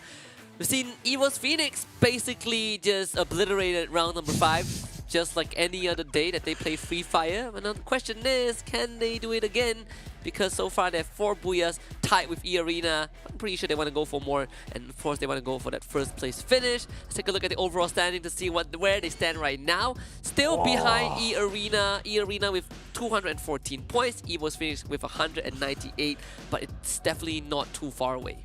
Oh, it's not that far away at all. What, 16 points there in order to beat EARENA? They just need to score 17 overall in this round, and that pretty much secures them first place. I mean, man, this is incredible because, like, I was just thinking to myself, right? I mean, we're talking about a team that has been consistently winning lots of different major tournaments here for Free Fire. To them, this is literally another day in the office. And Definitely. The problem is that, you know, whereas normal people, you know, if they do a good job in the office, means that the boss wouldn't be angry at them. The EVOS, if they do a good job in the office, it means that they win more money and they dominate the competition. Yeah, it's about if you win, you keep winning, right? It's the winner's mentality. Rich gets richer. EVOS Phoenix is the embodiment of that. NGX still in 3rd place and Attack All Around in 4th. I think the top 4 has not changed for quite a while, ever since Attack All Around overtook SCS ALFAINK. But of course, for the Indonesian representatives, there is still one more round for them to turn this around. Same can be said for Semnai, who were trying to pull ahead and away from Expand, but they had such a slow round that they barely made any headway. And that's not for lack of trying, I would say, from Sem9's part, because they still went out there, they still tried to take those fights, but the fights just didn't work out well for them. So they definitely need to work on more, getting more of those kill points there before they can get into the top 6. But with MDH also having made a lot of gains, you know, in that first couple of rounds, it's still going to be a tough task here, I think, for Sem9 to really keep up with them. But shout out as well to EVOS Divine, because, you know, that last, you know, the last few rounds that we were able to play has actually allowed them to get to that first page now. Only in 9th place so far, but they're getting tantalizing close to that 100 mark though. So that should keep them very much ahead of some of the other Vietnamese squads. And at the same time, when we look at 2nd page, the gap between 12 and 13 is starting to get a bit widened. Right? To get into the top 12 is, you can see the gate closing just bit by bit. So for teams in 13 to 18 spot, it is time to be worried, because you want top 12, but getting there requires a bit of effort. King of Gamers especially still in last place. That has not changed since day number 1. FARANG and Anxiety also kind of remaining in where they were. Access Esports barely getting any points for themselves, as they suffered the kind of the same performance issues with FARANG. They were just getting ran down every single round. I think safe to say for most of the squads that's in the 2nd page at this point now, it's not going to be so much about how far up they can climb anymore. It's more about how they can maintain what position they have at this point. But I think more importantly for them is that, because we're going to be running the next phase of this, where we're taking out the top 6 teams, and that means another 12 teams will remain. Now they can already see who are the teams they need to focus on, you know, during the 2nd phase. And you know, there's going to be plenty of data thanks to these 3 days of competition here that they can refer to see how exactly they want to tackle some of these top teams. Yeah, because if you're in the bottom 12, you would have to play effectively a total of 4 weeks against, you know, a lot of these teams. But all of these enabled by our friends in Monster Energy, unleashing the beast within everyone. So check them out at www.monsterenergy.com/gaming. I would say that in the event, right, when we finish week number 2, which is going to be very soon, we send the top 6 to Jakarta. The other remaining 12 teams will have 2 more weeks to play against each other. A lot of info to work with, and I think that is where it would be the true competition, right? We would break away from this this very, you know, comedic narrative of this actually being a Thai-only league, and we get into the main course of things, right? We send the Titans to Jakarta first, and then not have them ruin every single round with how good they are, and actually play it out. But we still have a couple more days until that happens. We're going to jump into the final round of this evening. It's going to be Kalahari. And we're in for a ride. I'm throwing every expectations out the window. I just want to see how some of these teams perform. Yeah, exactly. It's not a matter of like your impressions or like how you get sized up before the match. It's how you perform in the match itself. Now the blue zone is on the sub, a very rare spot. I think we already see that for Kalahari at least during this SBS competition, and we already see Team Heavy already trying to stake a claim there, sending their members all the way forward. And we are seeing Axis Esports bumping into King of Gamers here at the console hall. This is going to be a bit of a scramble right now to try to find some good loot here, as Axis are on the lower ground while King of Gamers are on the higher ground here. So Axis here needs to try to find a way to get an advantage over King of Gamers, perhaps try to gatekeep them to the next zone, but then unfortunately the next circle still keeps them within the zone right now. So right, it's going to be up to them to see whether or not they can get the shots done. Speaking of shots being done though, MDH getting the first blood, taking out a member of NIGMA Galaxy there, FIW God.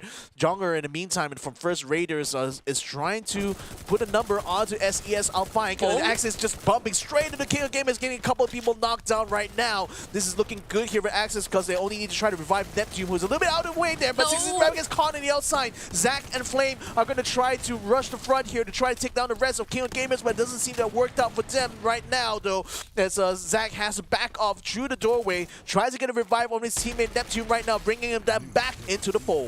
Yeah, Axis, they have the numbers advantage. They were able to bring everyone back up, whereas for KOG, they are left with just 2 members, and this is not going to be easy. They have no covers to work with. Raph getting run down. Oh, they just push in. Axis, they will now double or triple up with the numbers that they have, but they need to make it work, and yes, they do. They save Raph, and they get rid of KOG. Yo, I mean, there was definitely a moment there where I thought Axis was going to bite the dust, but somehow King of Gamers, they didn't pounce on the opportunity there. I mean, granted, it was a 2v2, so perhaps you were expecting to be able to, you know, try to drag this fight out a little bit longer, but really, you know, Axis Esports, they played this extremely well, making sure that they didn't give any breathing space at all for King of Gamers and just flushed them out from this complex. So, with that said and done, though, I think there's going to be a new challenger and enters the ring. VGM now piling in onto Axis, seeing that they are maybe a little bit weak right now. They're thinking that maybe this third party might just work out for them. Yeah, VGM, if they can shut down Axis right now, they would effectively just crush Axis's hope. They're off to a decent start, but they gotta maintain it, and Council Hall is a very good battleground because it has so much elevation, so much buildings to work around. It really takes a lot of understanding to kind of win these compound fights, but you can see the Axis, they're abandoning ship, they're leaving Exec out to dry. See how much he can get out of this. The rest of Axis, they will just turn tail and run, be content with what they have, and use Exec to basically delay VGM.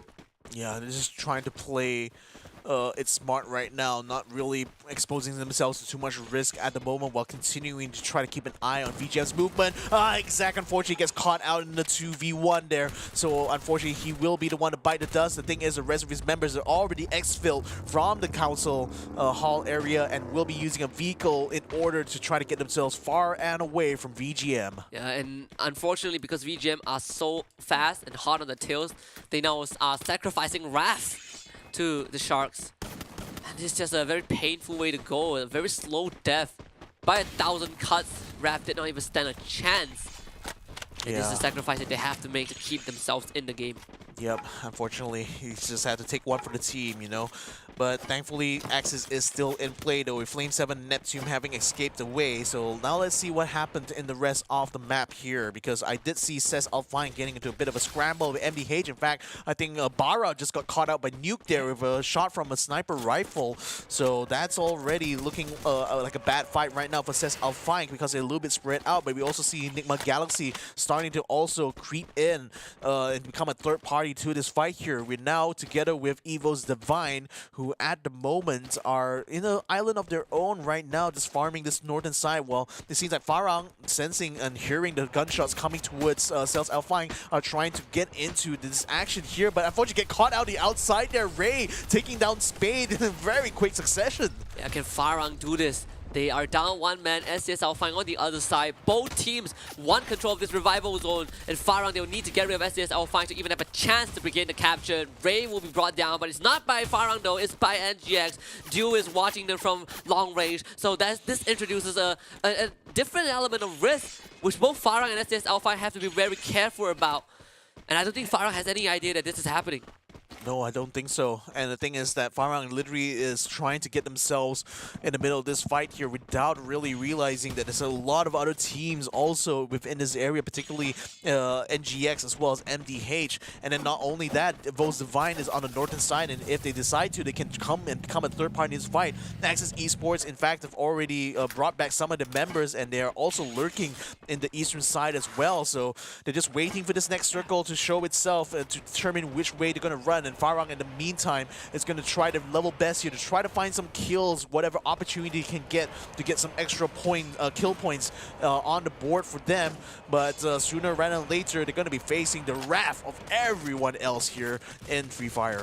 MDH, Nero did not know that jungle was there, so it was an easy pick-off. DNP wants to help him out, and only has a sort of health, so that number does not check out for him. MDH had no choice but to let those two members go. Don't Cry will be the last man alive. Unfortunately, he will have to just tuck tail and run. First Raiders getting a lot of rewards off of that. They currently have 5 eliminations already. A very big round considering that the position that they are in on that overall leaderboard. Yeah, Sem9 has just made their way to this next circle here, which, you know, I think the majority of teams knew that the next circle was likely going to be in the center because we already see the circle land on top of these teams here.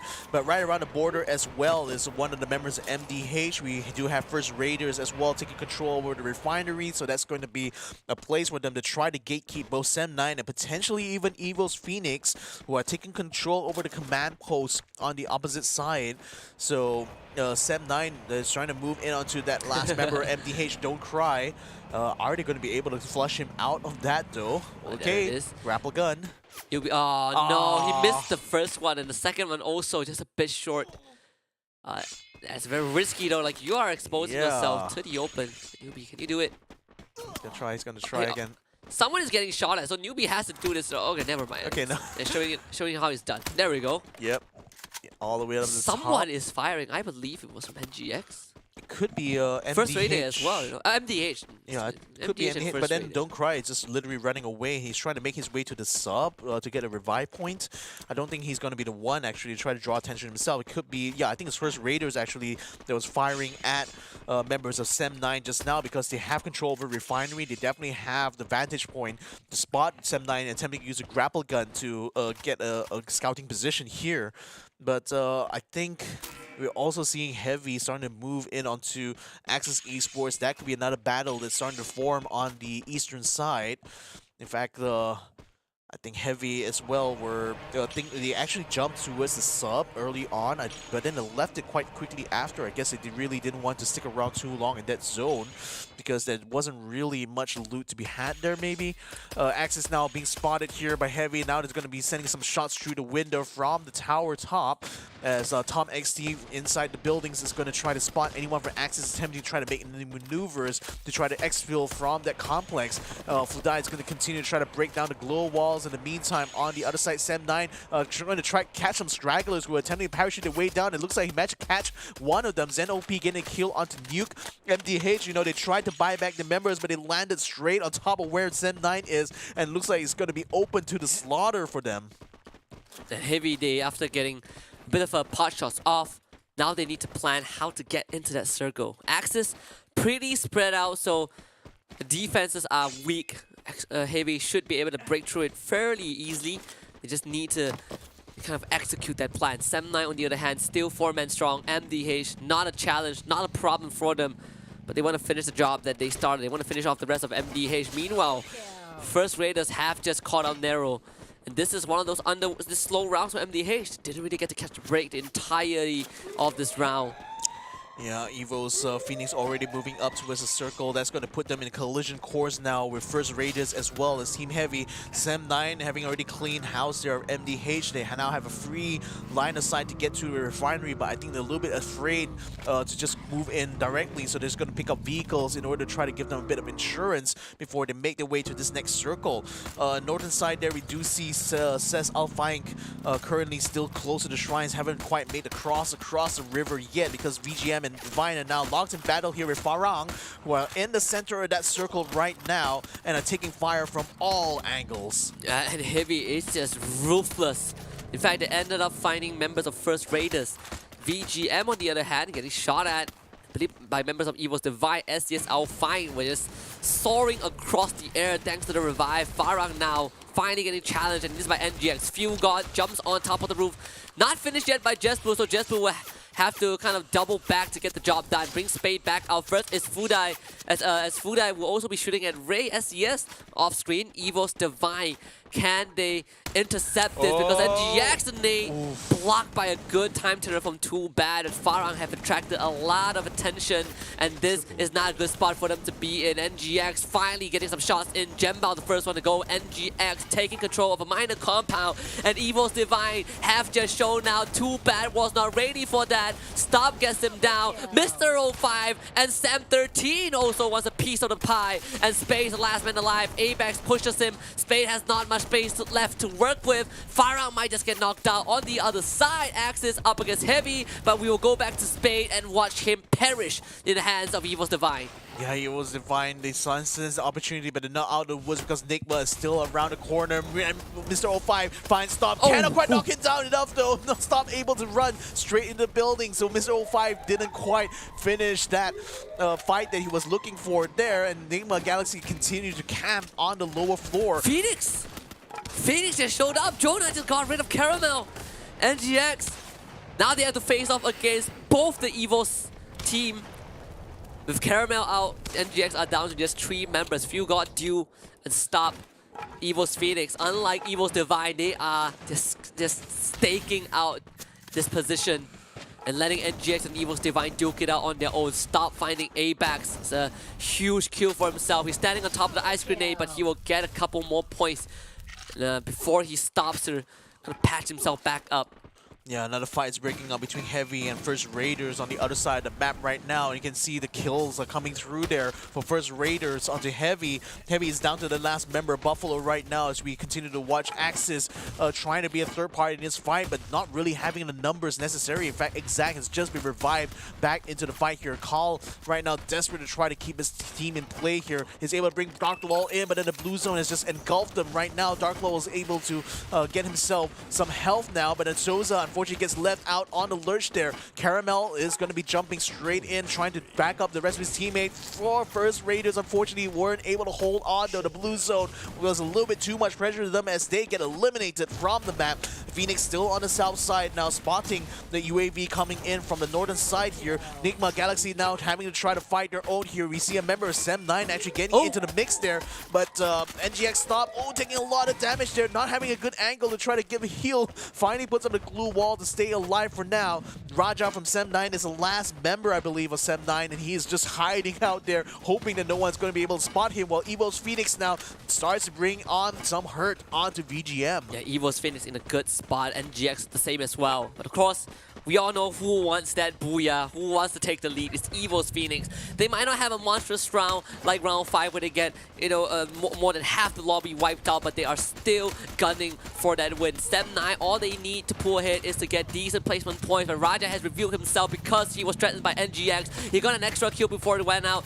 Good round for Sam9 nonetheless, and now EVOS Phoenix joins the fray. VGM catching out Dew as Dew was forced to rotate into the circle. NGX might just go down. Mitsu, he was knocked out already. What was that? NGX gets wiped. VGM down a member, having to face off against everyone for EVOS Phoenix, but God Cruz puts their foolish ambitions to rest, and EVOS Phoenix with another booyah to close out the night. Wow, what is that boys are made of? Literally getting double, triple kills, I think, using the grenades. I mean, what a way to get an end around there for EVOS Phoenix. Not only they've been dominant in that 5th round, the penultimate round, they're dominant once more in this round, picking up the 2nd Booyah in a row. I think they're definitely already taken over. They're taking over the top spot of the leaderboard. Yeah, just high fives all around.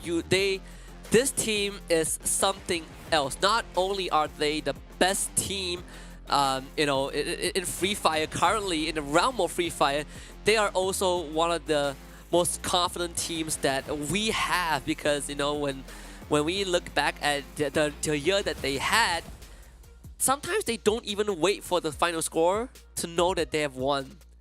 That is the confidence that you need, and that's how champions are made. I mean, look at that celebration. They knew they had it in the bag way before the game ended. It's a celebration of confident people, not kind of like anxious people waiting for the opportunity. They knew that they have the opportunity in hand already. They just need to reach out and grab it. Yep, just take it, right? Like people earn their chances. EVOS Phoenix had it from the beginning. You earn it when they give it. Nonetheless, I mean, EVOS Phoenix, another great round. At this point, if they don't get a Booyah, it means that they're having a bad day. Let's just put it that way. Pretty much. You know, I mean, the consistency, you know, we talk about consistency a lot when it comes to Battle Royales, but it's very rare to find a team that's just consistently winning, you know, time and time again. This is like DJ Khaled, right? All I do is win. That is EVOS Phoenix right now.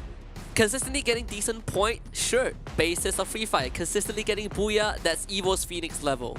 So now we need to make that distinction really clear. Nonetheless, we still saw some great plays, but it felt like for this last round we are reverting back to having the front runners really showing up, and the teams who are on the second page, who are on the lower side of the spectrum, continue to struggle. FARANG, Axis, KOG, they all fell very early. And I think it's a bit of a shame as well. They didn't get to see much of Heavy because they were actually having quite a good time actually on the other side of the map. But we were unfortunately more focused on this particular side here, so we kind of left them out in lurch. And Heavy, in fact, you know, managed to get 6 kills doing some of those encounters there. So I think that's a pretty respectable performance there. V-Gaming Esports though, like they tried the third party a lot actually in this fight. And I think that actually worked out well for them because not only were they racking up kills, but even got a respectable second place overall here, and I think that's just down to the cunningness that this team was showing during this round. Special mention to Sem9, able to sneak into that final phase and getting I believe 4th place alongside the 3 kills, so it gives them 10 points. That's kind of the bare minimum that you need to pull away from Expand. Prior to this, they were only 4 points ahead, and it was very worrying if you're a Sem9 fan because you are so close yet so far from top 6, and that would basically save you 2 weeks of playtime. And that is a lot. For EVOS Divine Axis, you know, EVOS Divine in particular, a very slow round, but I want to particularly touch on SCS ALFAINK. Today has not been a good day for the Indonesian squad. I've not really seen a lot of presence with them. I mean, we did see them get involved in some fights, but, you know, especially having seen their performance in day number 2 where they were exceptional actually, like the first Indonesian squad to pick up a Booyah during the next day's kind of competition. But then today, it just seems like that magic they had just kind of dissipated. So it's a bit unfortunate. I don't know if says ALFAINK will still be on that first page of the overall leaderboard, but certainly at one point they were in the running to get into the top 6, and I'm afraid that these dropped off performances has certainly affected them now. Yeah. It's a good day to be an EVOS fan, whether you are EVOS Divine or EVOS Phoenix supporters. They've collectively gotten 3 Booyahs as an organization, but of course EVOS Phoenix will be the highlight, as they always have been through and throughout, with monstrous round, just 11 headshots, making quick work of basically everyone else. It really felt like if EVOS Phoenix if you see EVOS Phoenix, you're already dead. Let's take a look at the overall standings and see where these teams stand. Most importantly, who is currently in top 6, because it's a very important position to be in. EVOS Phoenix in first, just 4 points ahead of EARENA. NIGMA Galaxy in 3rd place, Attack All Around in 4th. And just look at the gap between 2nd and 3rd, and 3rd and 4th. Yeah, I mean, I mean, memes be memes, right? But then it definitely is a very tie-heavy kind of like competition here. I mean, you know, EVOS, EARENA, NIGMA, attack all around. It's only a shame the King of Gamers Club is the exception to this rule here. But since ALFAINK has actually done enough actually to stay in 6th place just behind Sem9, so, you know, the two of them definitely have, you know, worked their hearts out, and since ALFAINK definitely could be proud of the performance they did in day number 2, because without that, I think they wouldn't be in this position really to make it to the top 6. Yeah, and on the second page, you know, EVOS, Divine, Heavy, and Team Flash are very comfortably sitting in that 10 to 12 spot, but because First Raiders Eclipse had a pretty decent day compared to day 1 and 2, they are now edging very close to Team Flash. Axis Esports 10 points behind First Raiders Eclipse. DEWA United also not too far behind Axis, and the same goes down for FARANG, Anxiety, and King of Gamers Club.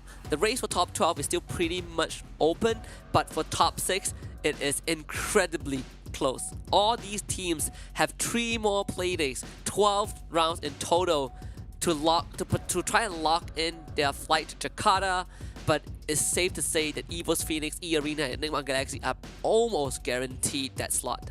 Yeah, I mean, it's pretty hard to argue against that when they're the only squads literally touching the 200 mark in total score. I mean, oh yes, it's very top heavy, you know, in this kind of competition, and you know, EVOS and EARENA just literally been pushing each other to the limit here in this challenge season, and it really goes to show. I mean, they're just literally racing each other to that top spot, and right now, EVOS Phoenix literally has just made it, but only by those 4 points though. So it just goes to show that, you know, that rivalry that's been brewing between both of these squads is just gonna keep going, man. Yeah. Well, everyone is trying to compete to qualify. EVOS, Phoenix, EARENA, and NGS are competing for who earns more money by the end of this.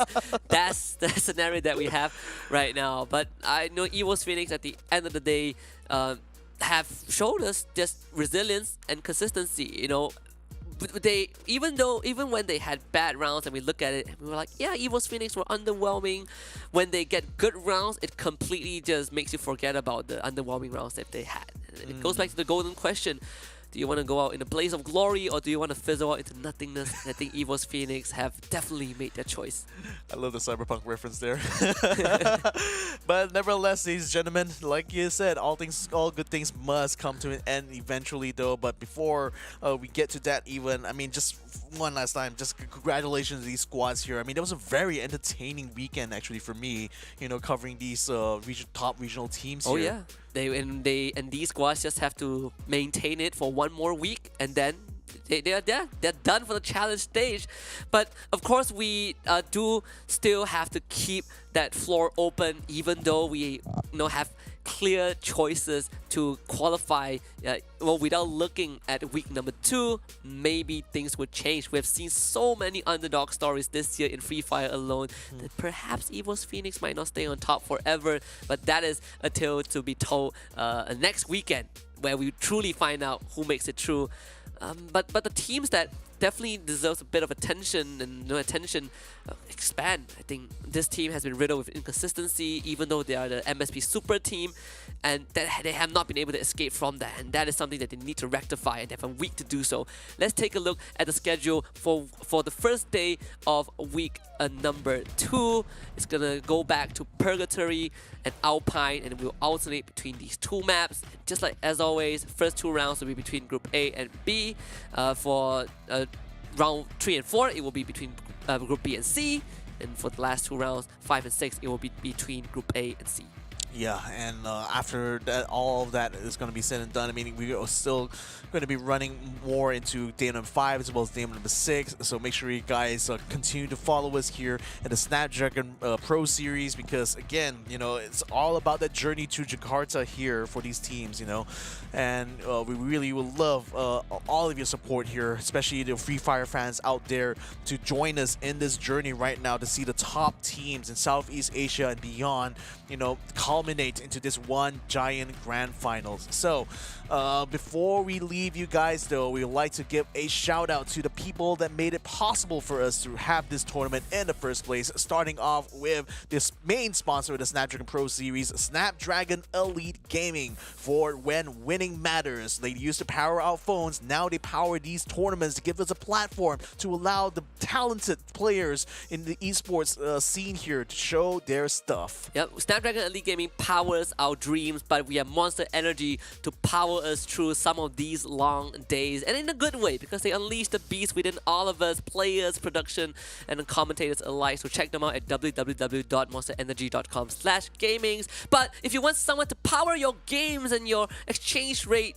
do check out Kachi Shop, because they provide great deals and game top-ups at www.kachishop.com. There's the only pit stop that you need to go to, so do remember to check them out as well. And just one last reminder, if you guys are still unsure where this journey will end up for the teams, it's going to be ending in Jakarta on 4th and 5th of February 2023 for the Challenge Finals. 2 days of pure unadulterated excitement with the best APAC Free Fire teams. We will crown the winners who will walk away with $65,000 US. That's a lot of money, isn't it? That's life-changing money. Indeed it is. Life-changing money for them, life-changing money for us, life-changing money for everyone. So why not join in on that celebration? Come down to Jakarta in the 4th, 5th of February. And of course, you know, for all you guys watching at home, thank you so much, you know, for joining us all the way to the end. Make sure you join us as well next Thursday for the continuation of the challenge season here for Free Fire and the Snapdragon Pro Series. So with all that said and done, this has been a fantastic night here for everyone. My name is Victor Cax. Joining me here is Husky. This has been the Snapdragon Pro Series Free Fire Edition Challenge Season, and we thank you all for watching here. But until the next time, it's going to be good night and good luck.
The Snapdragon Pro Series is brought to you by Snapdragon Elite Gaming, Monster Energy, and Kachi Shop.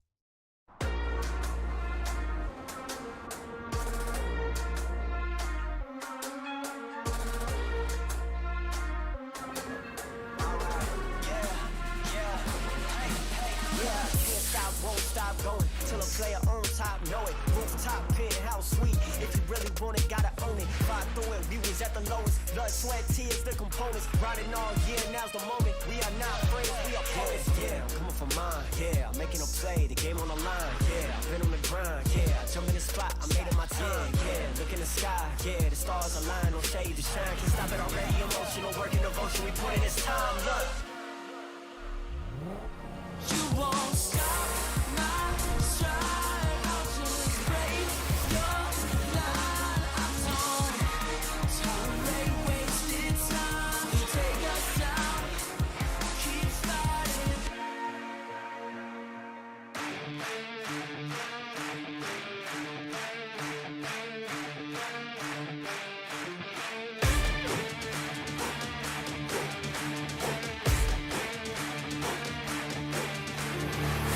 Look at my shine with the glow. This is my time with it though. This is my time to be way at the top. Me and my guys gon' pay out the block. I don't look like boss. Time's right, and I know they see us walking in the limelight. Promise you gon' wanna watch like a sci-fi. My guys are high risers, high tide. My crown if you come to my side. I pledge allegiance for lifetime. My squad connected like Wi-Fi. We grind and you see the highlights. This my life. It ain't a game now. Me and you, we ain't the same now. Lions coming out to play now. Opposition out the way now. Out of the way. You wasn't invited. Say you come to play. I dare you to try it. You don't wanna try me. Then step up to my team. Yeah, out of the way. Yeah,